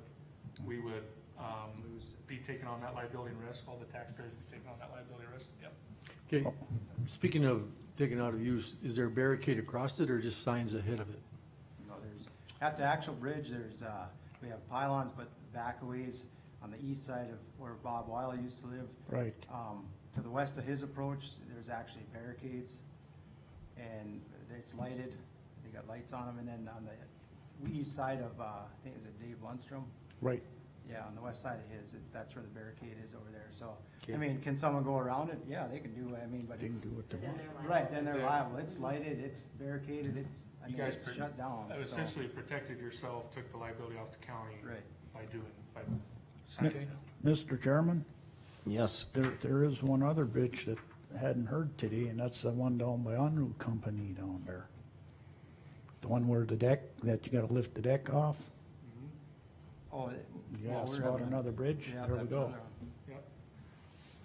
And that one was where half of it's 0-ton rated, or basically they say don't drive on it. So that's number 3. Are we in the process of repairing that one though? Yeah, so that one's been a bit of a roller coaster lately. So the crane company that we have been working with that quoted us, I remember I think we tentatively approved like a $70,000 line item Right. to address this. Well, I have documentation showing, in my opinion, that they backed out on what they were saying, their scope of it. They said, well, we'll do all of that, but for that amount of money, we're just gonna lift the deck and move it. We're not repairing the end cap, the beams, we're not doing any of that work. You need to coordinate that, and then we'll take the crane and put it back on there for you. That's not what we talked about in the field, so I was a little, consider me surprised to learn that when he said that. Since then, we've attempted to reach out to, Industrial buildings. industrial builders, haven't got anything back from them. But Ken did visit with, Can't think of it. Dick Cut, last name Dick Cut, what's the first name? Wes Wes is the Dick guy. Cut. And, he has an option that he said, we'll be able to fix this and address this bridge. We're waiting for a quote. Waiting for You quote. went and and looked at it I'd be- Monday? I'd be curious to also if he can show us what it is he's Right, doing. Yeah. And if it's a very cost-friendly option, maybe that's the route we go. It might be significantly less, cause it sounds like he's thinking he can do this Without taking the deck without off. taking the deck off. So he must be filling the void somehow with an incompressible, material somehow. That would at least, you could call it would be a Band-Aid is what it would be, Maybe some kind of flowable grout or something that he So- pump. maybe. So we haven't paid the crane guy $70,000 to do No. that, No, a no. portion of the work that they've agreed No. to. Correct. right. Okay. I just simply informed him that I'll circle back with him if we need him, basically, cause I didn't, That sounds pretty sketchy. Yeah. Yeah. Yeah. I didn't like how they kind of changed their tune Yeah. after. The bridge guy kinda pushed it off on the crane guy, and then the crane guy just Pushed it. pushed it off on doing us, and was like, well, we can't do that kinda work, I mean, we Yeah. wanted to take the deck off, but, Yeah. so, hopefully this. Are we operated under the impression that they were kind of all one outfit, they're working together to help us, and it's, Didn't happen. Okay, then I just got a layman's question on bridges. Of all these bridges, what are our requirements to replace the bridge? And I don't know, this County 20, bridge, that definitely won't fall under the scope of my question. But are there bridges where they could be removed and a pipe put in? Instead of, having to maintain a bridge? I'm just gonna speculate and guess that some of these bridges are like spring runoff creeks. that, why can't we not just remove the bridge if it comes to an expensive repair and just put a pipe in? Absolutely, I think that's the preferred way to handle it. Okay, And the reason I say that is because, however, pipe, keep in mind, right, so corrugated steel, if you're talking a CSP pipe, you're talking 40-year design life on those typically, right? Which maybe you guys are fine with, you know, I don't know. Well- Box culverts are 100 years, set it, forget it type of thing.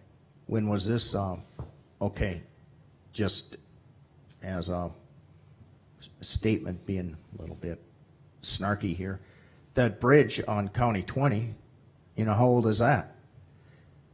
And, you know, so people want to say, well, you got to put in something that's gonna, 71 years. last 100 years. Well, this didn't even last 100 years. So even if a pipe, because I've been told that, well, a pipe will rust out if you use like a galvanized pipe or whatever. They'll say, well, okay, so what? So it rusts out in 50 years. If the cost is less than a third of replacing a bridge, let's put a pipe in every 50 years. It's all, it comes down to that, the benefit to cost is what it comes down to.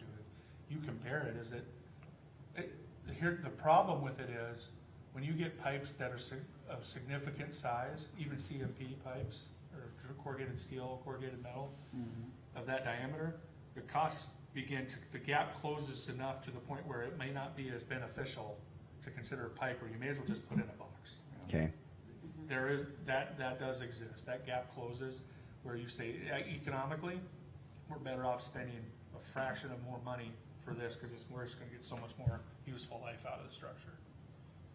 That's, you know. and I do You're more understand correct. that a pipe won't hold near the volume that, you know, probably the bridge that's there, if you want to put in a pipe that handle the same volume and be a massive pipe. But Or a is there some series- or a requirement It'd that be we a have to series. do that? Yeah, Or a series of. Series of several pipe. pipes.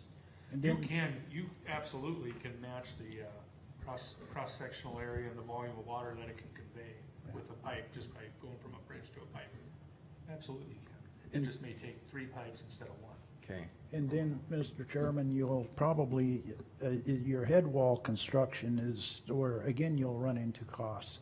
Because you can't just use dirt as the head wall of your pipe. You're gonna have to either use plate steel or a concrete type deal, something that'll take the pressure, or otherwise, every year, you're gonna be back there digging her out because it blew out the pipe and it rattled her down the creek for you. I think we could have skipped this year, though. Yeah, okay.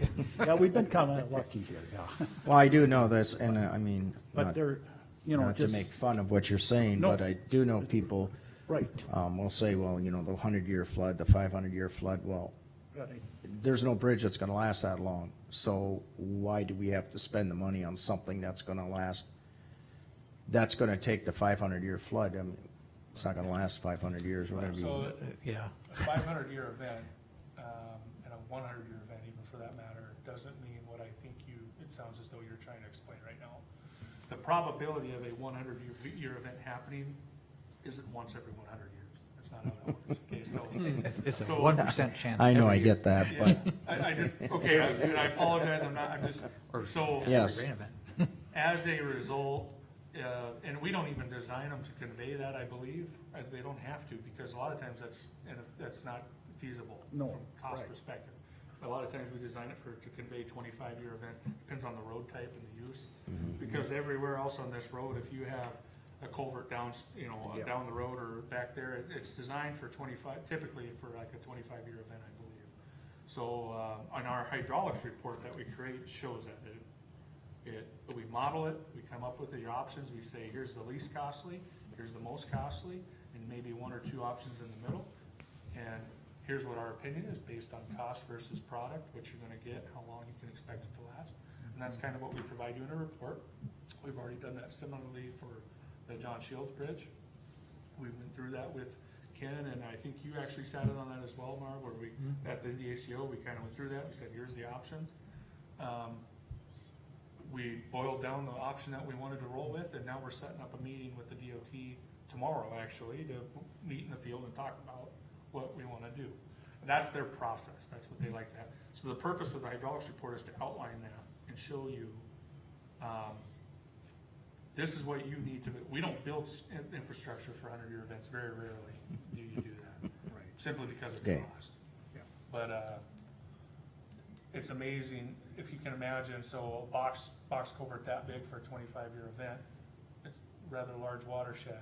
That is, You can only imagine what a 100-year event box culvert would look like. That's the reason.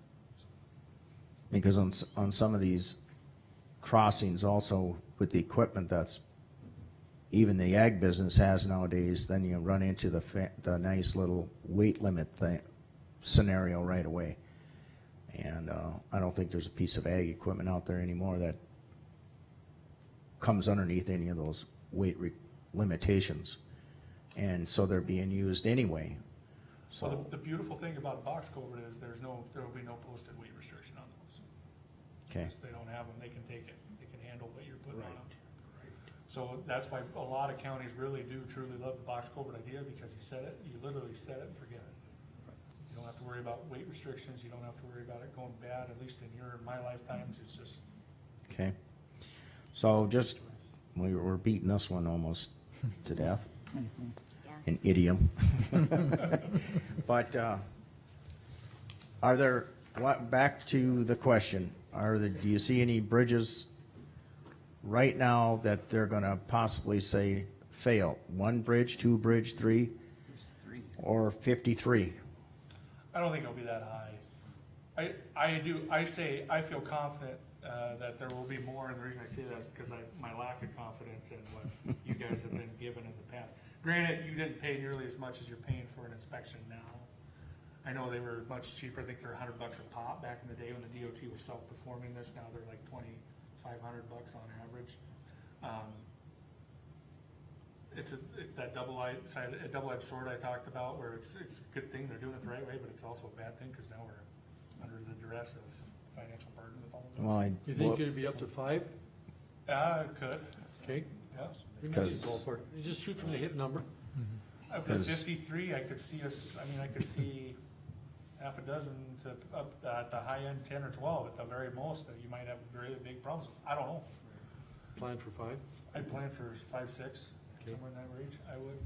I think that's a safe number, but it's Start. hard to say. Yeah, it is. It's a start though. Yep. We're not just gonna plan for 1 or 2. Because, we might answer a lot of these questions when I ask our hydraulic boys to update the map, because they might show, well, a lot of these have already been addressed, but we would have probably found out about those, if they were inspected July of last year or before, I would have to imagine we would have heard about them by now. And that might be a large bulk of them, we might be sitting better than we think. Good. well, Well, Let's my, go with that one. one of my issues with that is too, is it's, how should I say it, a green light today on a bridge, and then they come out next week and they say, fail, go right to red, there's no intermediate. yeah, that's, You know, that's, I agree with that 100%. that is just That's nuts. the heartburn across That's the nuts, state right yeah. now. This didn't happen overnight, this problem didn't happen overnight, it's probably should have been flagged about 20 years ago. Start thinking about this problem, because it had only gotten worse since then, but they should have been able to have. the Yeah, cause if foresight. they if we get a report that there's 5 more bridges gonna fail in the next year, I don't know, I think I'll look at some property in Arizona, because it's, it's gonna be crazy. It does rain there occasionally too. Yeah, I agree though, I mean. Cause that's the hard- look what that's- this one bridge is doing to the residents in our county right now, and we start overnight, DOT shuts down a few more, but, okay, well, I think all we can do is try to help educate them and help them understand that, and I'm more than happy to help however we can do that. If you know, it's not us. Right, if it's a public meeting where they can just come and express themselves and I can help them understand things, I mean, that's also an option, because it's not your fault. and I wanna interject, I mean, the past commissioners and the boards, we do have a lot of bridges that they did update, boxes that they had put in, I mean, we're not kinda way behind on the scope here, but these types of structures are tough, and I agree with you 200%, to get notice in a month, now we gotta block this off, well, holy moly, people have livestock, they had hay and everything to move around. Now, and I was out there, basically the gravel isn't even cracked anywhere by the bridge. I mean, but that's just me, so. So this bridge, you say, was put in 1950 something? This didn't get washed out in that 66 flood? I talked to Mrs. Lundstrom there, and she said that Huh? it doesn't really get that high just during the flood. That could have very well been in an area that is a uniqueness. Well, that same creek comes down to 200, and 200 was washed out. Sure, but it might have been far enough upstream. Oh, no, everything south of there was washed out. Anyway, it's beside the Well, it point. must have Okay, survived it, I don't know. okay, must have. Gotta ask Bobby Albers. Yeah. Okay, moving on. Any more on bridges? We can sit here all day. Okay, next. Dan, do you got a phone? I have a phone, but it's not live. It's not your phone? Okay. Sounds like that Jurassic Park one. County road weight limitations. I brought that up. I think I addressed, I'm not real happy with the way I addressed it. People get the wrong impression. Basically, what I am recommending is that we follow the North Dakota size and weights on our county roads. Yep. And it's that simple. I know people get the wrong impression when I don't even wanna say 105.5. No, yeah. Because then they go crazy, thinking, well, you're gonna load. No, you can't.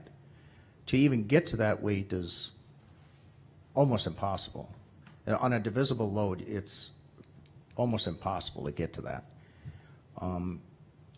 The truck I drive, even on the state highways, 94. So, and then you're only talking 16,000 pounds an axle. So as soon as you go to multi-axle vehicles, you actually go down in weight, not up in weight. So on a truck that's a tandem axle, it's 17,000 pounds an axle. As soon as you go to multi-axle, you're 16,000 pounds an axle. So you're actually going down in weight on your axles when you go multi, and you have to have the separation. Yeah, yep. So you're spreading your weight out. You're not concentrating your weight, you're spreading it out. So you're actually going less weight and spread out. So it's not, and I know I had one person tell me, well, if you let them haul 90,000, then they're gonna haul 110,000 if you allow them to haul.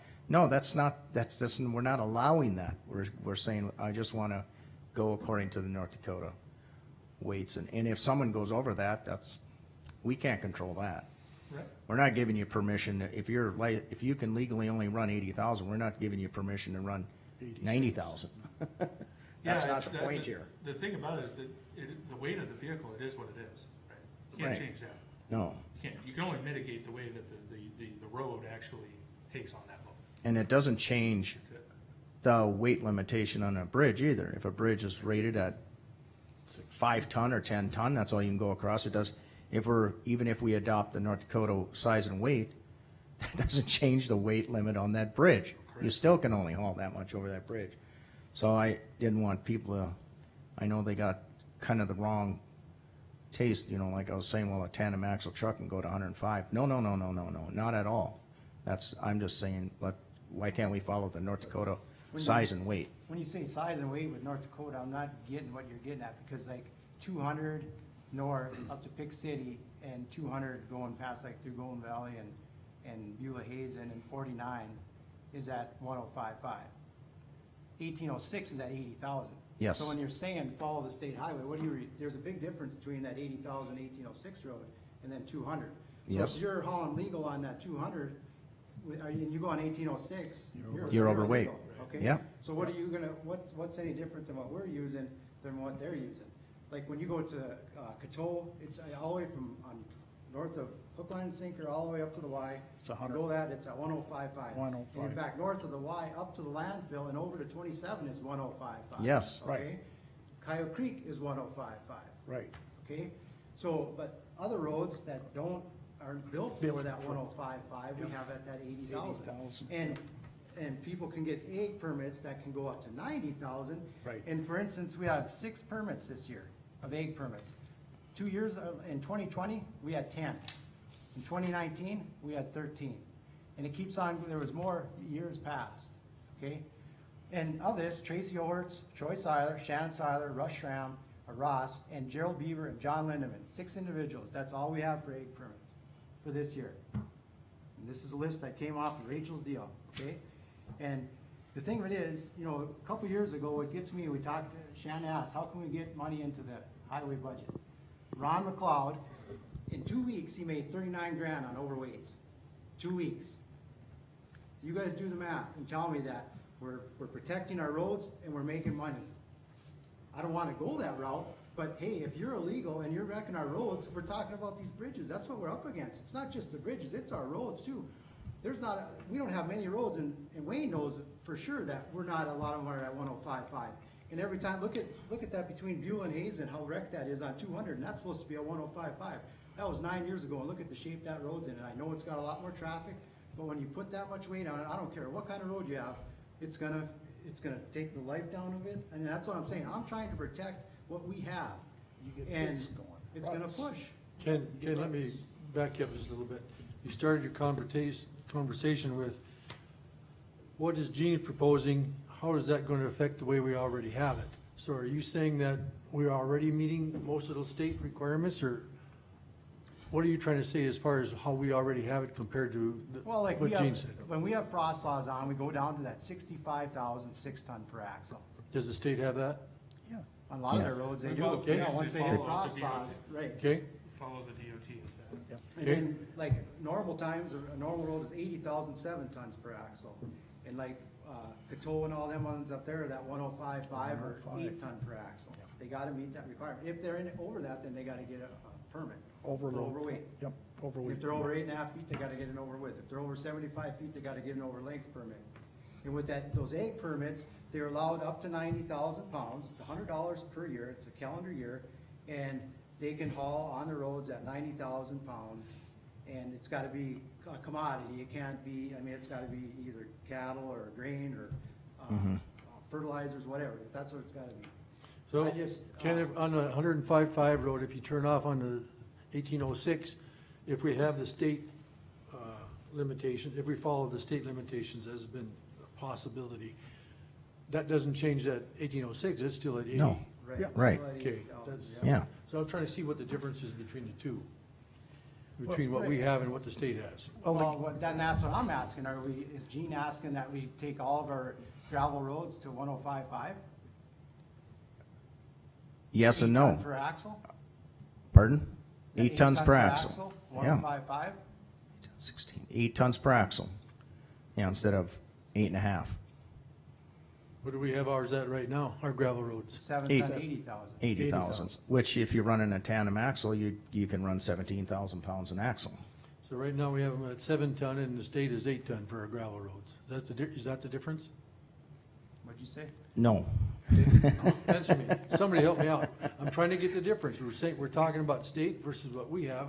I wanna know what The state, if you run in tandem axle, you have 17,000 pounds per axle. On a gravel road, we're talking gravel roads. The state don't have gravel roads. And then if you Oh, go, okay, that helped me already. if you go to a multi-axle vehicle, which you have, now the size comes in again, but you can only go to 16,000 pounds an axle. Okay? So if you're running on an 80,000 pound road, if you're running a tandem axle, you can have 17,000 pounds per axle. That's how you get to that's how you get to 80. 34, 68, and 12 is 80,000.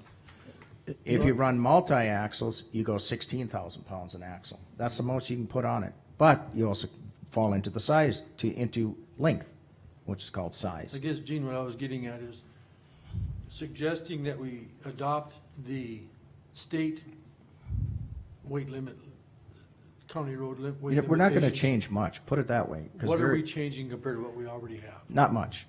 You basically I wanna would know what they allow, are. you'd basically allow someone who has a triple axle with the length, the required length on those triple axles to haul about 12,000 pounds more on the road.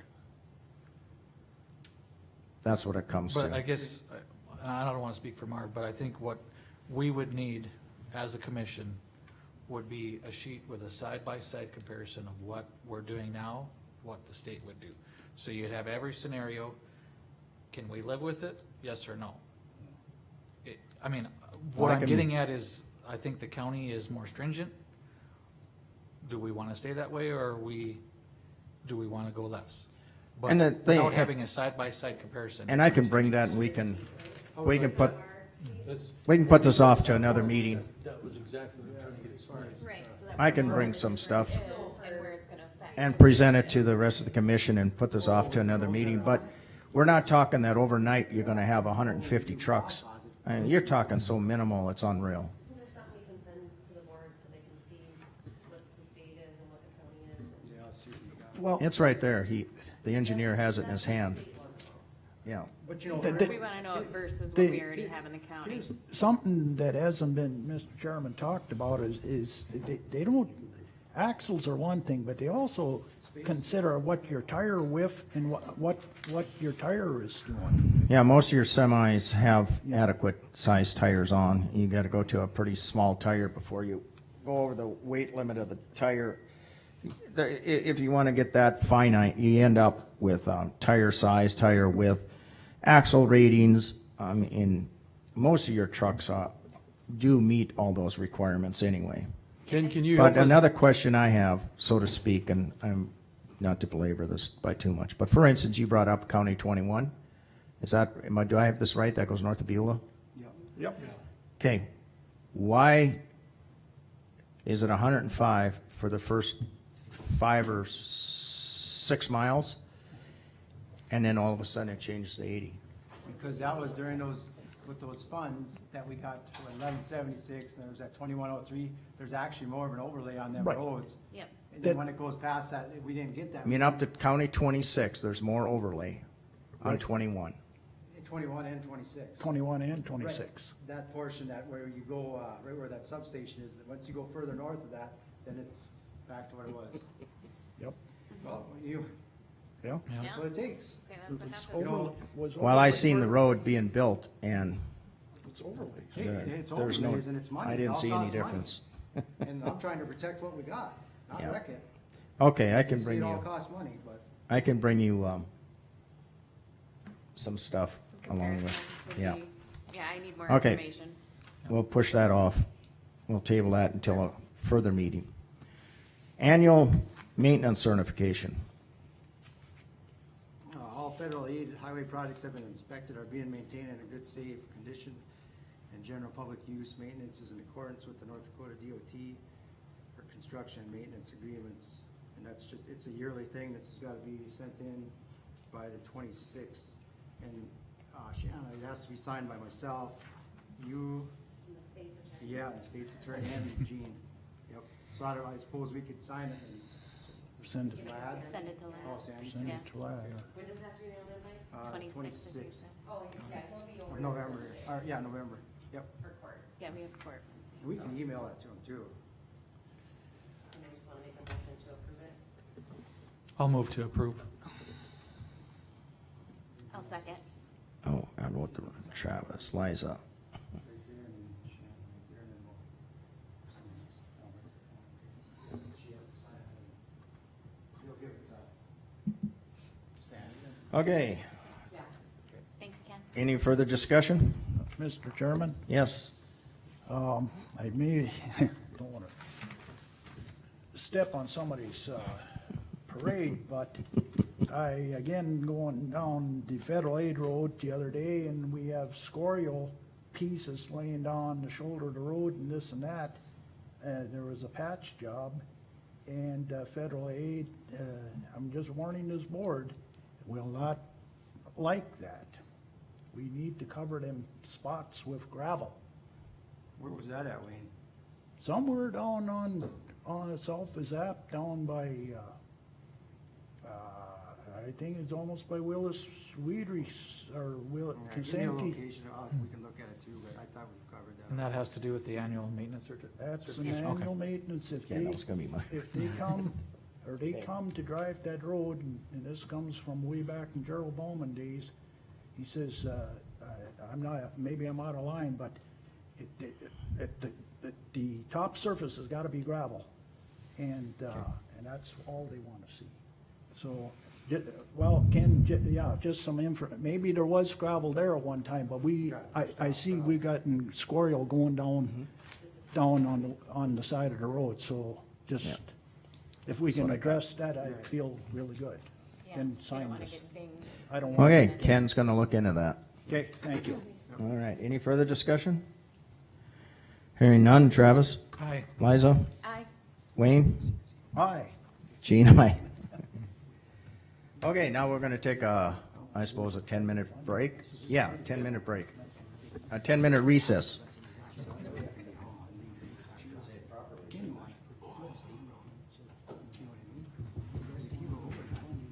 That's extremely important for us. And if all that needs is You guys, that was a little long with them. Keep it a little bit shorter. Here, right? And we have the length that they have here, exact same setup like this. No, I appreciate that, yeah, 51 feet, right? right? No, right? Give her the old You have college 6 try. axes, so you could go 184.5. I see it, other people see it, that's And the then still trouble. be under, Right. you know, Yeah. because ours is at 7 ton per axle, you know, so then Weight you limits, you know. even 84.5. I gotta worry about that myself, don't I? Yeah. 84.5, and you have, so 84.5, divide that by 6 axles, and then divide that by 2. So you're still right around that 7 ton. But you know what I mean, you're still a little bit of. So okay, so what you're saying is that for, this is your distance, Right. and this is the amount of axles you have. Wherever 6 axles you said, you're allowed to See that? carry. I wouldn't feel so bad if we have enforcement Wow. that checks this I stuff. agree. And But that's what's you so know, tough. but you know, in 13 and stuff, when you see a breakout on the road, guess what you see? There's the Yeah. sound wheels Right. every time. Every time. Yeah.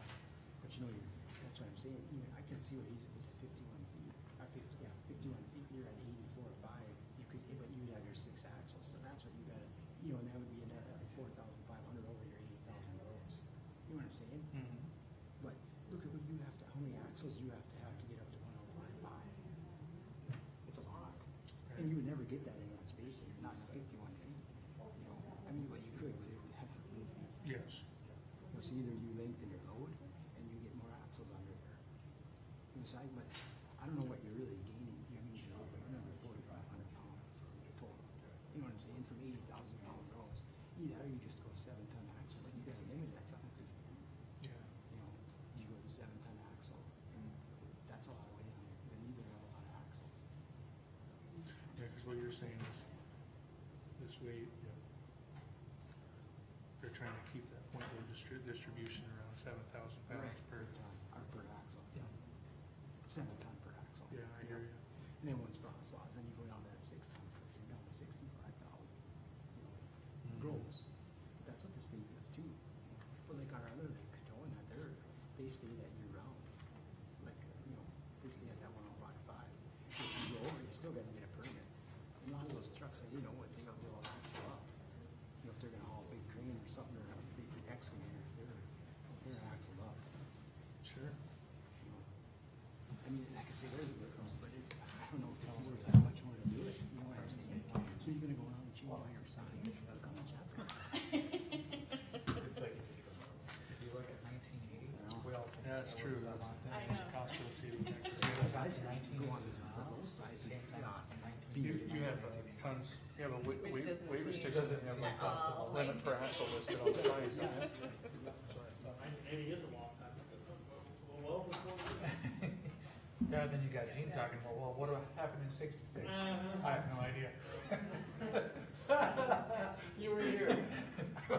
My parents hadn't even met yet. My dad was 1 year old and my mom was 4 or 5 months old.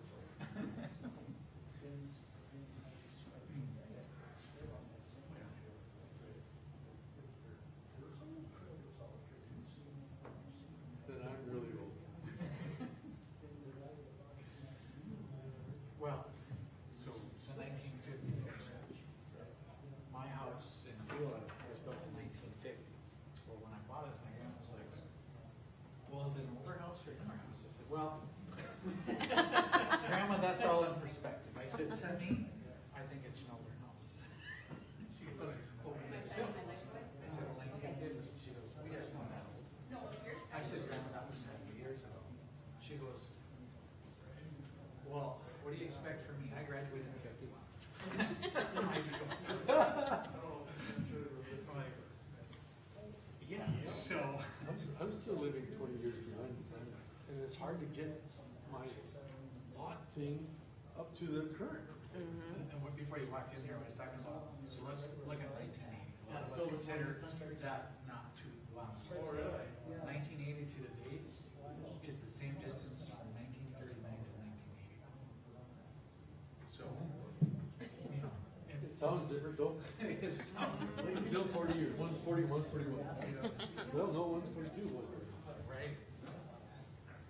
And you think of the show, the 1970 show, if that would come out today, the time frame from 1970 to 1998 to 1900, we'd be having that 2000 show. We watched the Charles Bronson show last night. This was made in 1970, and after the show got done, I said, boy, the special effects and everything that they used to use, it was just like blah compared to what we have today. It was like walking into the jail for like 6 minutes. You get there already? On my computer, I can do 50 times as much special effects. I have no training, 50 times as much just on my computer or something. And those are the state-of-the-art things. Well, and you take a graphing calculator that has more computing power than what NASA sent to the astronauts. That's I right. say my phone. Oh, your phone's clearly way more, way more. But the HP or a graphing calculator, that's just to do math, has more computing power than the shuttle does. We And said yet we haven't seen any of the it. people. Send them on, say good luck. Right. A couple of them didn't make it. Right. I learned a program like on a mainframe. So we brought up from ground zero to make a computer. And that had like, I don't remember what you call it, 1K of memory, maybe it had 4K. K, not meg, Okay. not gig, no. Those words all got changed, didn't they? And that thing was, there's nothing you can even compare that to. Yeah, let me just like, that's all you got. Dad, have you ever had to manipulate the Oscar?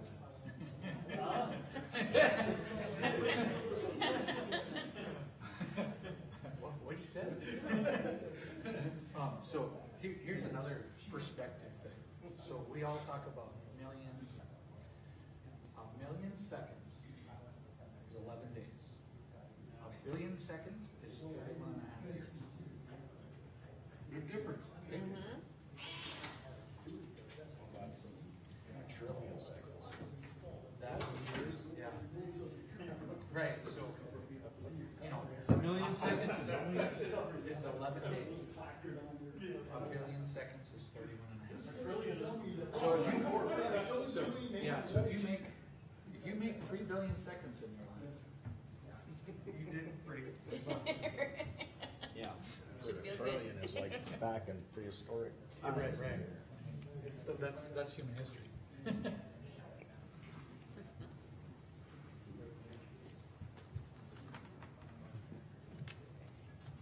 Yeah, we never thought we'd hear the trillions of dollars. What's the next? Quadrillion. Quadrillion? It's all over though. It's all. That'll be next. But this is my organization. Yes, We're gonna have hard quadrillionaires. hard copy. Oh, we gotta have a trillionaire first. While we got everybody back, we can. Yep. Okay, everyone's back. We'll call the meeting back to order. Last item on our agenda, load pass. Do we have somebody from load pass here to give us a presentation? Give us your name. On to writing on the envelopes. Okay, yep, those are the slides. I have folders for everybody. I saw you at the Cole County, you weren't limping then, I was not. weren't you? I was not. I was there. I tore my calf Thanks. on Monday, Oh, so I'm a little wounded right now. it looks like it's not too comfortable, Yeah. So, so. Tell it, for Tell the it- record, I'm Brent Bogar with Western Dakota Energy /Load Class /AE2S, just depending on which presentation or who I'm representing, but working with Load Pass on this behalf. I'm Joelle Vanderlinden. I am also with WDEA, Load Pass Permits, and H&M Teamworks Consulting, again, depending on which topic we're talking about. But today, Excuse me, we're, please. Can I get your last name again? Vanderlinden. Okay, thank you. Yeah, in the yeah, card. it's in the packet there too. I put my There you card. I go. was looking for, There you go, Marv. you put it right in front of me. I did. I was testing you. Yeah. Pass or fail, yeah. I'm sorry, go ahead. No, that's okay. But today we're representing Load Pass Permits for the permitting system. So we'll let you flip through and, that's obviously, quick slide, our logo. And what Load Pass is, it's a uniform permit system for overweight, oversized loads on county, township, and even some city roads. So we cover basically anything but the state highways. And the next image is the number of the counties that are part of the Load Pass system.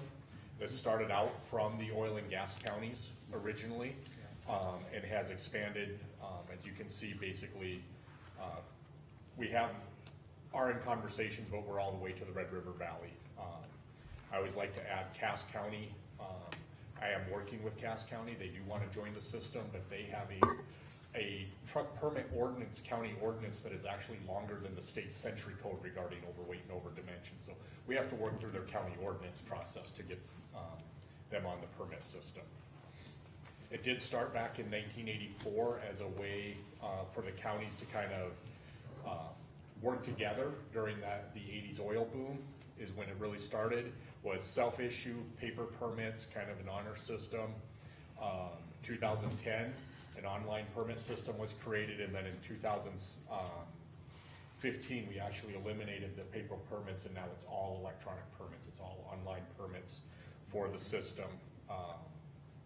Rebranded to Load Pass. I always like to talk about that one because it was the overweight, over dimension permit system of the oil and gas, North Dakota Association of Oil and Gas Producing Counties. So Load Pass is a lot easier to say than that whole thing. And it was expanded to any of the counties in 2017 as well. And so we've been meeting with counties outside of the oil and gas region since then, and you saw on the map where those were at.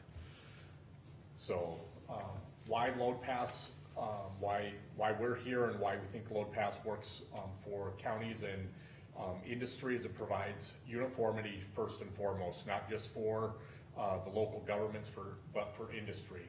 When you've got industry that crosses from one county to the other, they can go to Load Pass if they're on those county roads, because we all know you've got county roads that connect to your neighboring counties and stuff, one permit, and they can just go. Sometimes we've actually ran into this in cases where company had the permit and thought it was good through the neighboring county, and that neighboring county wasn't a Load Pass.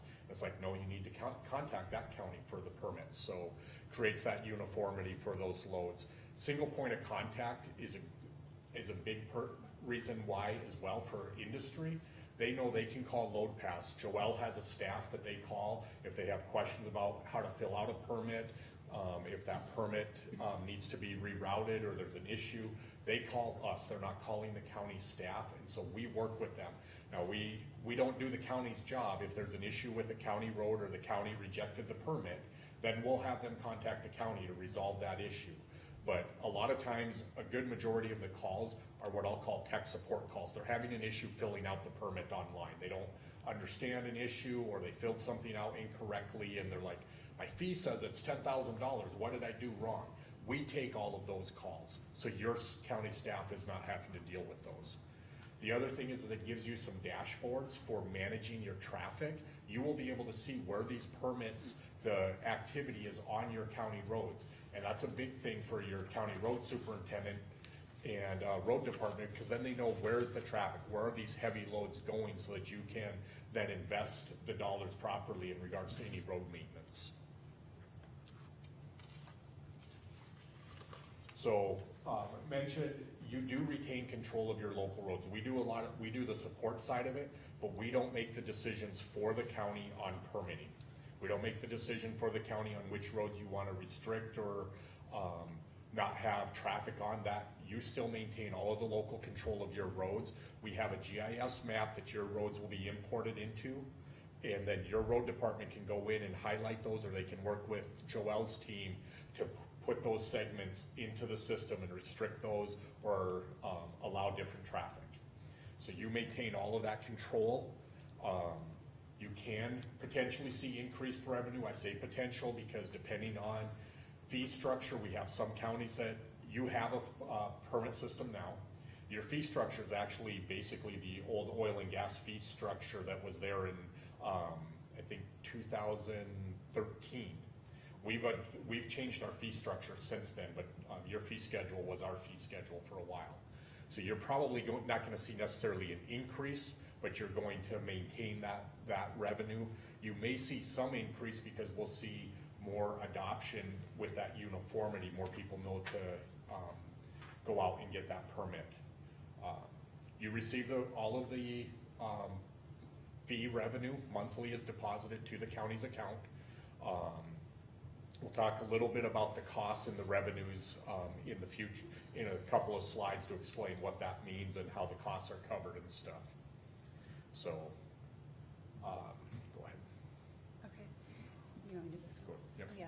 And then what we ask from the counties then is that there's a designated contact person during business hours to respond to the permit request as soon as possible for the industry to get approved for the permit so they can move on. And then over the weekends and the holidays, we ask that you check, because you'll get a notice on your email that there is a permit waiting. And then on the weekends and the holidays, we ask that you at least have somebody that's able to check them, a couple times a day as well. And then also getting back to the staff, our staff, we will contact the county if there is any question though too. We don't make any decisions without the county's decision on that too. So we just make sure that we involve the county when there's any question as well. The membership fee, like Brent had mentioned, the initial fee is $1,500, and what that covers then is on our GIS map, we make sure that we have all of your road networks and we have them labeled correctly. Getting all of your contact information into our load pass system. And I think with your townships, are they unorganized or organized? Unorganized? Unorganized. Okay, so it makes, so that makes it much more easier. On our side, because otherwise we would have to put in all of your contact persons for the organized, or for the townships. So that's what that fee covers, is and for the training and the setup, the training for the counties. Then after that, after the subsequent years, based on the number of permits sold, you'll see that the fee schedule there is 0 to 500 permits, you'll get billed $500. And that's roughly what we're seeing around with the counties around you, is roughly around 500 permits. And above that, then you'll see the grade goes up. And on the fees, like I said, it's graduated, we base that, and that basically is covering the hosting fees. Like LoadPass owns its own GIS server. And so we have obviously ongoing software maintenance fees, the website, those types of things. That's really what that's helping to cover. Because when you look at the permit fee schedule, there's an admin fee that's on the permits. That's what LoadPass keeps to maintain and pay Joelle, basically. So you get the permit revenue. If that permit is $50, you don't get $50 though. You get a little less than that, because there's a 1.5% of that permit revenue is held by LoadPass to support the ongoing development. Like we bought the GIS server and created a routable map where people can, the industry now just pinpoints and say, I start here and I go here, and it builds their route, just like if you're on a Google Maps and you're asking for directions somewhere. Our system does all of that for the industry. And then if you have restrictions, it will route them around those restrictions. We can do all of that with this system. So it's not obviously a cheap system to maintain, And we continue to add enhancements, so that those are the two costs. There's the membership fee, but then that small portion of every fee, of every permit that is held back. Go ahead and talk about that. And then we do have the different types of permits, and I think you guys also have the same kind. The original, the trip permits, the excess, the restricted permits, are all listed in there for you.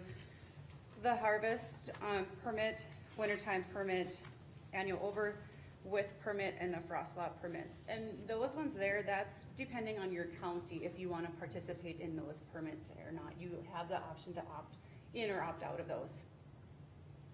And then also listed there is our current fee schedule that we currently have right now.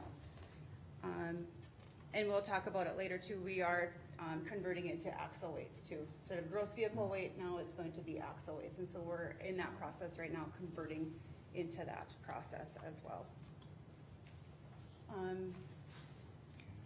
You can keep moving to the graph.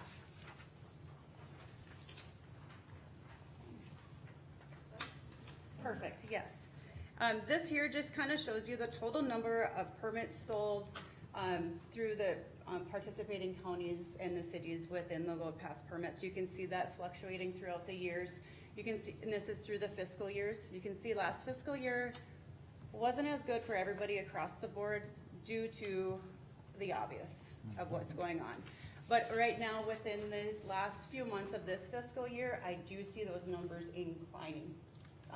Slowly, but surely, they're inclining with the counties that are with the load pass permitting system right now. And then the next one with the graph there, you can see what the permits, those counties there, what they collected annually throughout the system, or with the load pass system there. Dunn County in 1920, they collected $567,000. And then in 2021, that increased by 200,000. And then with McLean County, I think that's like one of the first years that they started, they had $6,000 worth of annual payout. Well, then the next following year, they ended up with $46,000, almost $47,000 annually. So they jumped quite a bit there within that one fiscal year. Hold on this chart, I just like to point out on this chart here, the blue line, you see where it really spikes up in fiscal year 16-17. That was when the wind farm went into Stark County. So that gives you kind of an indication when you have that type of activity, a one-time industry move type of thing, what that might mean in regards to permit revenues and when you have like a wind farm or industrial activities, something that changes your normal business activity in the county. Joel, will you give me McLean's numbers again? You said they- McLean County in 1920 fiscal year was $6,236 is what they listed. 1920? Yep. And then 2021 fiscal year, 2020. Okay. Yeah. Okay. did I say it wrong? Sorry. Okay, then 2021 Okay. fiscal year was 46,900. Thank you. Yep. So one of the benefits of Load Pass that is part of the system is our notification or our communication system. And we have a notification system that sends out both text messages and emails to industry and anyone else that's subscribed to them. So they can subscribe to that. And if you put a restriction on a road, say there's a rain event or a culvert or a bridge is getting replaced, you can send out a notification through that system, and anyone subscribed to the notifications for Mercer County would get that notification. And there's a couple of really big benefits to that. One, it's an easy way to communicate to the end users first and foremost. And the end users can subscribe based on county. So if I'm in Mercer County, I don't care about what's happening in Grand Forks County. I don't need to subscribe to those notifications, so I'm not getting a bunch of them. I'm getting the ones where I work. But helps you to get that message out quickly. But the other thing it does is, previous to this notification system, if you want to put a restriction on a road, say that it's rained and you need to close this road, you don't want heavy traffic going down that road because it's going to rut it up, your sheriff has to go out there and sign that road as a restricted road before you can do any enforcement. With this notification system, you have 5 days to get that sign on the road. As soon as that notification goes out, you are able to enforce those restrictions if you're part of the uniform permit system. That was a change in the 2015 legislative session where Century Code was changed that says if a county is a member of a uniform permit system that has notification capability, they can send the notifications for restrictions out, and that is, then they have up to 5 days to get the signs out, but you can do enforcement action before that. So that's a huge benefit to counties, especially larger counties where you've got geographic spread and you gotta get all over the place to put some signs up or something. That's a big deal. And we have seen that utilized, and our notification system actually has full audit capabilities. And it's actually been used by a number of state's attorneys where company's gotten written a ticket because they were on a restricted road.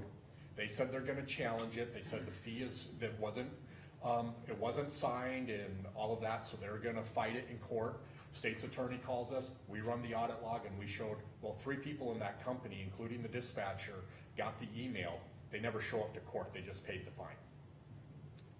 So we have that, all of that is capability in the system. So a lot of time, I'll be honest, I say that notification system's worth the price of admission. I know I'm putting on the salesman hat, but having that capability is a really big deal.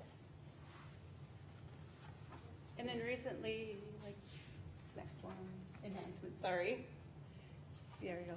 The enhancements that have been developed, like we've been talking about, is the routable road network. It is like, you know, when you go into Google Maps, click in from A to, you know, point A to point B. We are now able to do that with our routable map, is what we call it.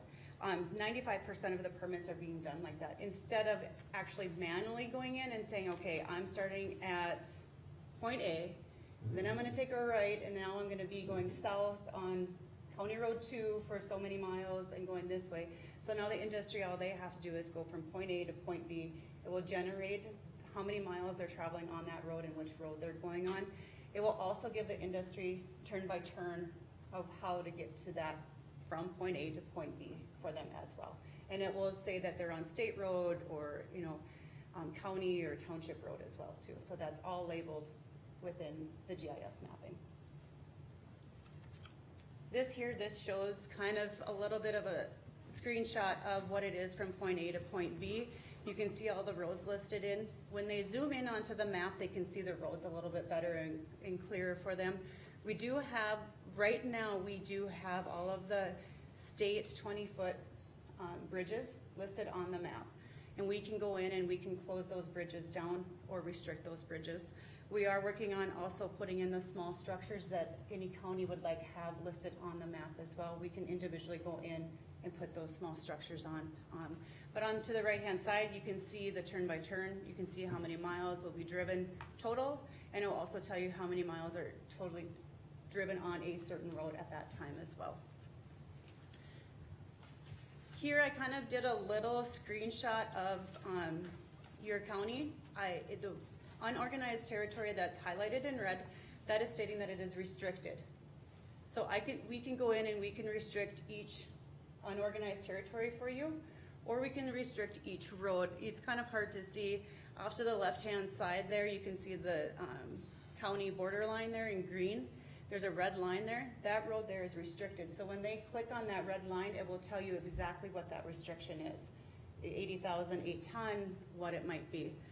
When it's closed, it is highlighted in yellow with red. The bridges are listed there.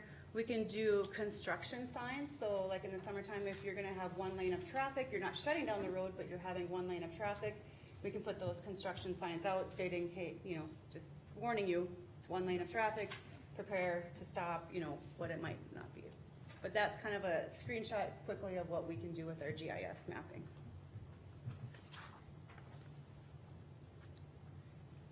So, as Joelle mentioned, we are in the process right now. We're working with a number of our member county engineers in converting to an axle weight versus gross vehicle weight. And I don't want to sound like, because I'm not an engineer, but we know that the weight per axle creates more of an impact than just a gross vehicle weight. And so by moving to that, that's how the state permits things. it will allow us better control of, the traffic, as well as the concept that we're working with is, really is to get to that axle weight conversion to work with industry then, so that they properly loads on trailers and stuff like, and I'll use the example because I think this is a good example. In Ward County, the engineer there has a company that was doing dirt work, so they've got a scraper, they're loading it on a lowboy. If they put it on a tandem axle lowboy, they're at 148,000 pounds. So they're under that 150,000 pound threshold of having to pay the excess permit. But if they put it on a triple axle, they're at 154,000 pounds. That third axle adds roughly 6,000 pounds, but having that third axle lessens the impact on the road so much. And so that's why what we're working towards is a fee schedule that will encourage that type of loading for the industry, but also recognize that we're still creating some impacts. And so moving to this axle weight, and I think this is just kind of nerdy of me, but one of the things that we're doing is working that they enter in their information, their axles, it will create a visual of what that that truck kind of looks like. So they can see like, yep, that's kind of what my trailer looks like. So if they see like the front axle of that trailer is all the way up by the truck, they're like, oh, I must have entered something wrong, right? So they're gonna get a little visual representation of their configuration. Additionally, the other enhancements that we are working on is a law enforcement enhancement. This is a quick view so that law enforcement can log into the load pass system to look up if that truck has a permit and what that permit is for. You know, so if they pull enforcement anytime on any rules, right? If we're having permits and stuff, the enforcement's a big part of that. And so we want to create a tool that makes it easy for the sheriff's department to log in and quickly look up a permit or look up that unit and say, oh, he's got a permit. And so then you know, and it's gonna be timestamped. So did he buy that permit 30 seconds before I pulled him over by the time I got to the truck? Or was it, did he have that permit to start with? And is he on the right road? You know, I mean, all of those types of things, so they can do their enforcement jobs. Additionally, we're working on the administrative side of things, improving that GIS functionality, making that more mobile friendly. Right now, it's all web-based, but there's ways to make that web-based more mobile friendly. Those types of things for both the administration of approving permits, being able to look at those routes, like Joel mentioned, that person that maybe on Saturday gets notification, they can just quickly click on the link and be like, oh yeah, that one's fine, and move forward. And one thing we should back up, we should have talked about this before, when it comes to like approving the permits, our system has the capability to do auto approvals, and you can set different thresholds. So you can say, any load that's under 129,000 pounds, we're gonna go ahead and we're gonna approve all of those. We don't care. Anything over that requires approval, or anything that hits a restricted road is gonna require approval because you have that restriction for a purpose. But you can set different thresholds. So we have some counties that they get no notifications because honestly, they have their permits set at a level that the traffic that county is experiencing right now, they're all auto approved. And so there's different thresholds that your road department can set to manage that road network. So that's load pass in a nutshell. Questions? Actually, we've been talking about roads for about an hour today. So Ken, you mentioned the number of ag permits we had. Do you have any idea of non-ag permits that we've run in a year? Well, I'd have to look at it. It's, you know, for instance, we pay, it's through RT Vision, we pay $2,267.41 for that software program that we're using. What was If there's it? updates, then it's gotta be, they charge for updates. 2,600? 2,600 you said? No, 22. Oh, 22, okay. That's a yearly fee, and if they update, then you charge more. Whereas this is initially was 1,500, and then it's based on per permit. Right. You know, the reason we didn't go to load pass when we first started showing up is at one time it was all the roads had to be at that 105.5. Correct. And there was quite a few counties that backed out of it, mostly the ones over in the western part of the oil. You know.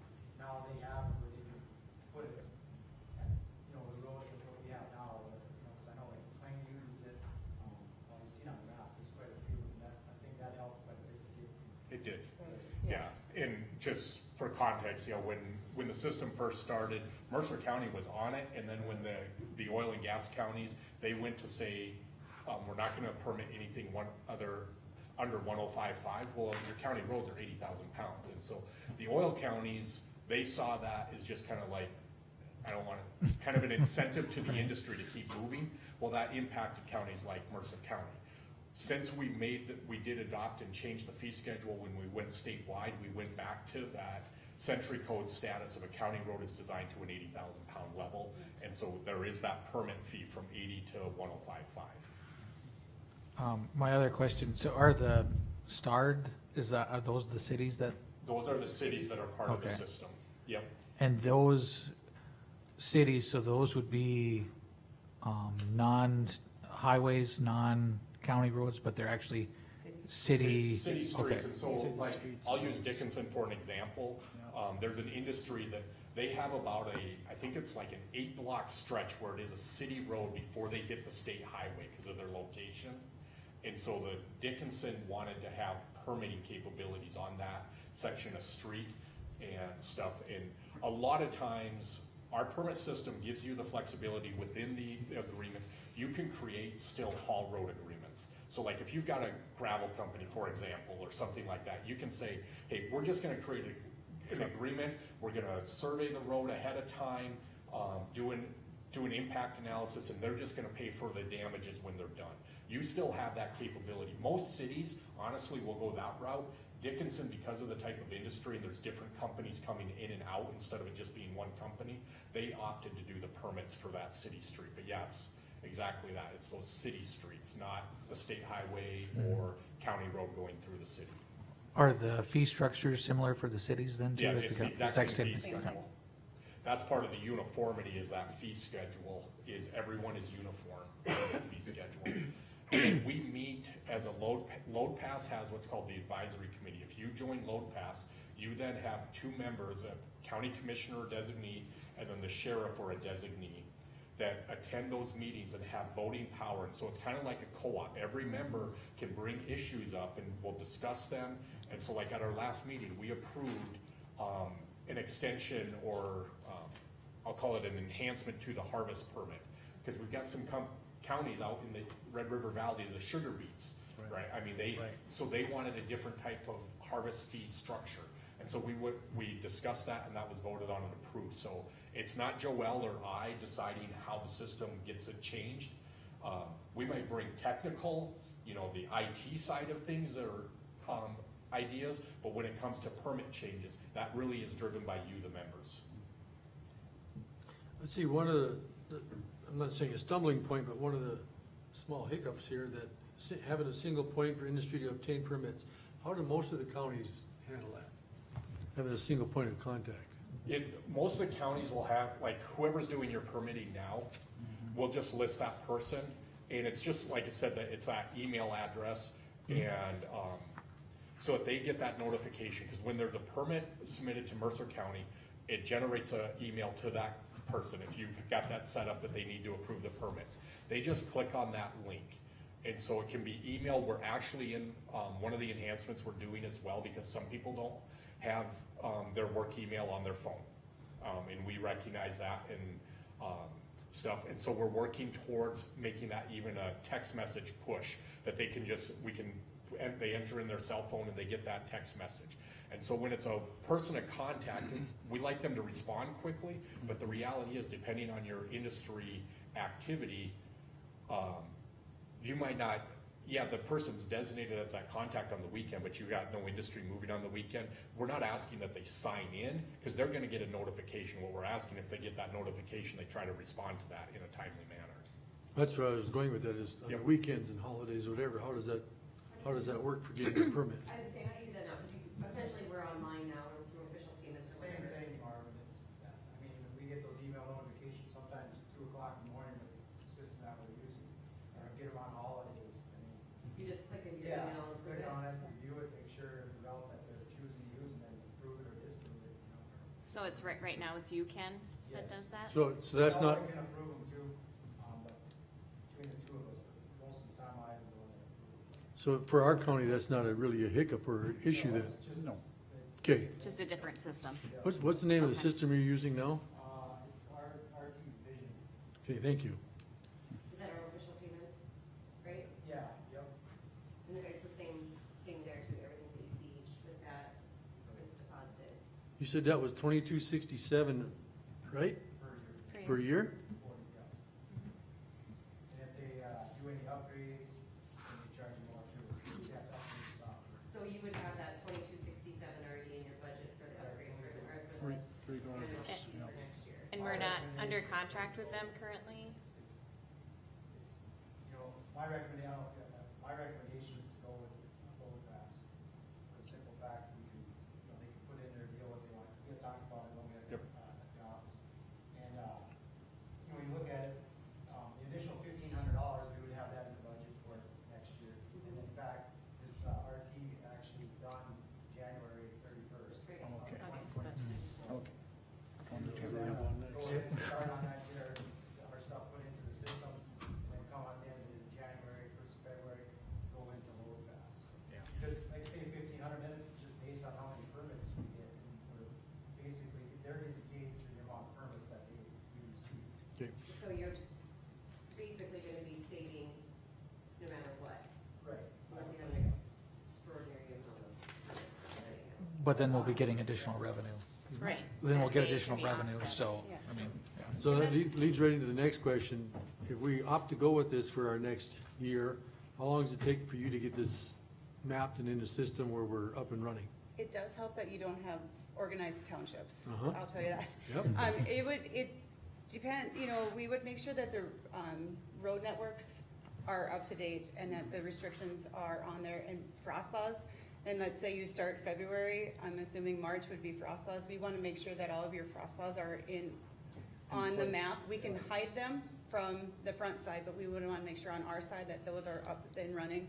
I would say, making sure that the GIS is all updated, I would give it a month, What, 30 days? 30 days or less. Yeah, I we mean, tell we're most pretty counties 30 to fast. 60 days, especially if you've got a GIS road network that we Yeah. can import and work off of just to verify, because we have the whole thing, we've pulled the information. Our GIS was originally based off of the Department of Emergency Services, the 911 network, so we've got a pretty accurate base, but we always like to compare that to what the county's got, because obviously sometimes changes get made and don't get replicated through.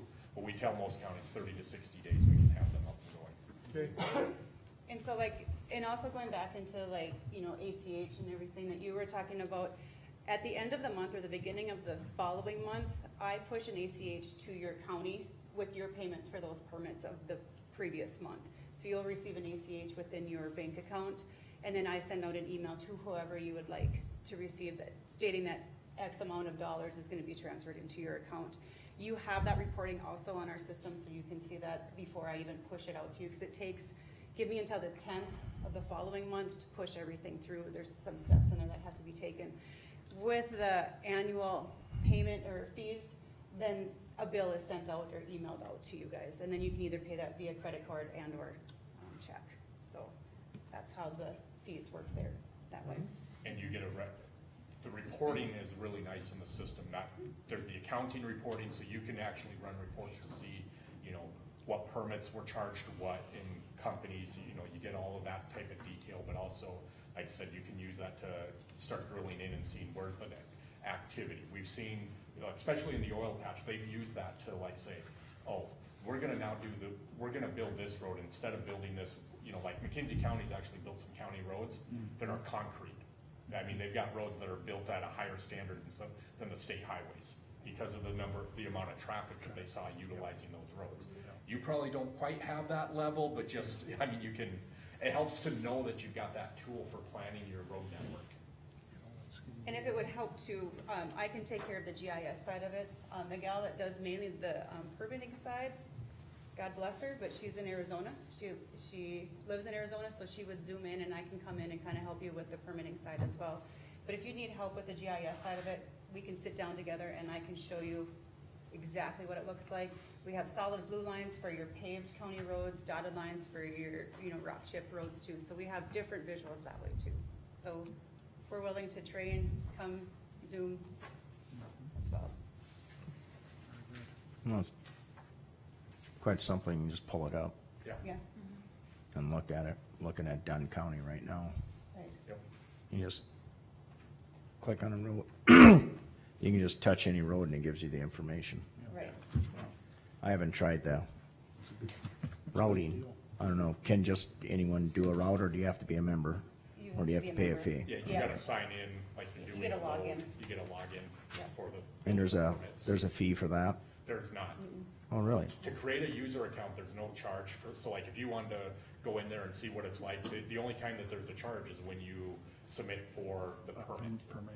Okay, so if I wanna haul from the farm out north down to Wayne's place, I can just Yeah, put you can- A to B points, and it'll tell me what roads and what's closed, what's open, load weight, Stay the on weights. Federal Aid Road. Yeah, never mind. I'm coming your way. Okay, You can check out his cattle guards. Yeah. Ken, you said our present system is over on January 31st, is that what you said? Right. Not January 1, January 31st. Okay, Well, yeah, we're on that date, February first will be done. okay, thank you. and that's when the new annual fee would be due. Okay. Well, anything else? Okay, we'll let you, Yeah, any questions for him? No? Okay, we'll let you know. all right. Thank you. You bet, thank you. See what happens when you have conferences, you can run into these people. That's right. Can we make a decision on this today, or do you guys want to process it? I have no problem with, I'm, I have no problem. I've looked into it, so I've got a little bit of history, and I have no problem with this load pass system. I think it's, the nice thing is, other counties in our area have it. Have it, yes. We've had product hauled out to the farm, and of course, those vendors will ask about our roads, and, so we actually tell them what roads they can take, what the weights are. And then, if we had this, they just, Thank you, guys. you bet, thank you. Good luck with your Yeah. calf. They just go, we can just tell them, go online, we have load pads, and maybe they would already know that, and then they know exactly what roads they can take. Yeah. Let me ask the other board members, do you guys want to act on this today, or do we want to postpone it to our next meeting? I have no problem discussing it today. I'm comfortable with it today. Yeah, that'd be good. Okay, well, I guess I'll make it just real basic then. Do I have a motion that we, as of February 1st, we use Load Pass and terminate our, I don't know if it's a contract, but with the current system? Mr. Chairman, I move Mercer County adopt a load pass program beginning February 1, 2022. Do I have sorry, do I have a second to that? I'll second that. Any further discussion? So essentially, we would be using Load Pass beginning February 1, but we would start the process to get everything in place so that we're ready to go February 1. Is that what I'm understanding? Yeah. Or It soon takes as- 60 soon days, as so possible. there's no reason we wouldn't start today. I think if we told them, they would probably get started on it. The budget for today, Right. money in the budget from January first. Yeah, Right. so January They- 1st. They bill us January 1. Give them the go. Yeah, that's what he said, right, yeah. So, okay. That's more of just a clarification, understanding question. so. Okay, any other discussion? Hearing none. I'm choking here. Marvin? Aye. Travis? Aye. Liza? Aye. Wayne? I'll vote aye. Gene will vote aye. No further business? Meeting- One other question. Just closed next Thursday, or is it Thursday and Friday? Veterans Day, or I would love if it was Thursday on Friday. Okay. It's just Thursday. just Thursday? Okay. Yes. I mean, unless you want to make a motion to close this on Friday. No, I'm just, No, We are technically getting gypped a day for Christmas this year, so. okay. everybody is. No. Everybody is. Did you talk to the Okay, I will Grinch entertain a about that? motion or- to. I am the Grinch. okay, being there's no further business, meeting adjourned.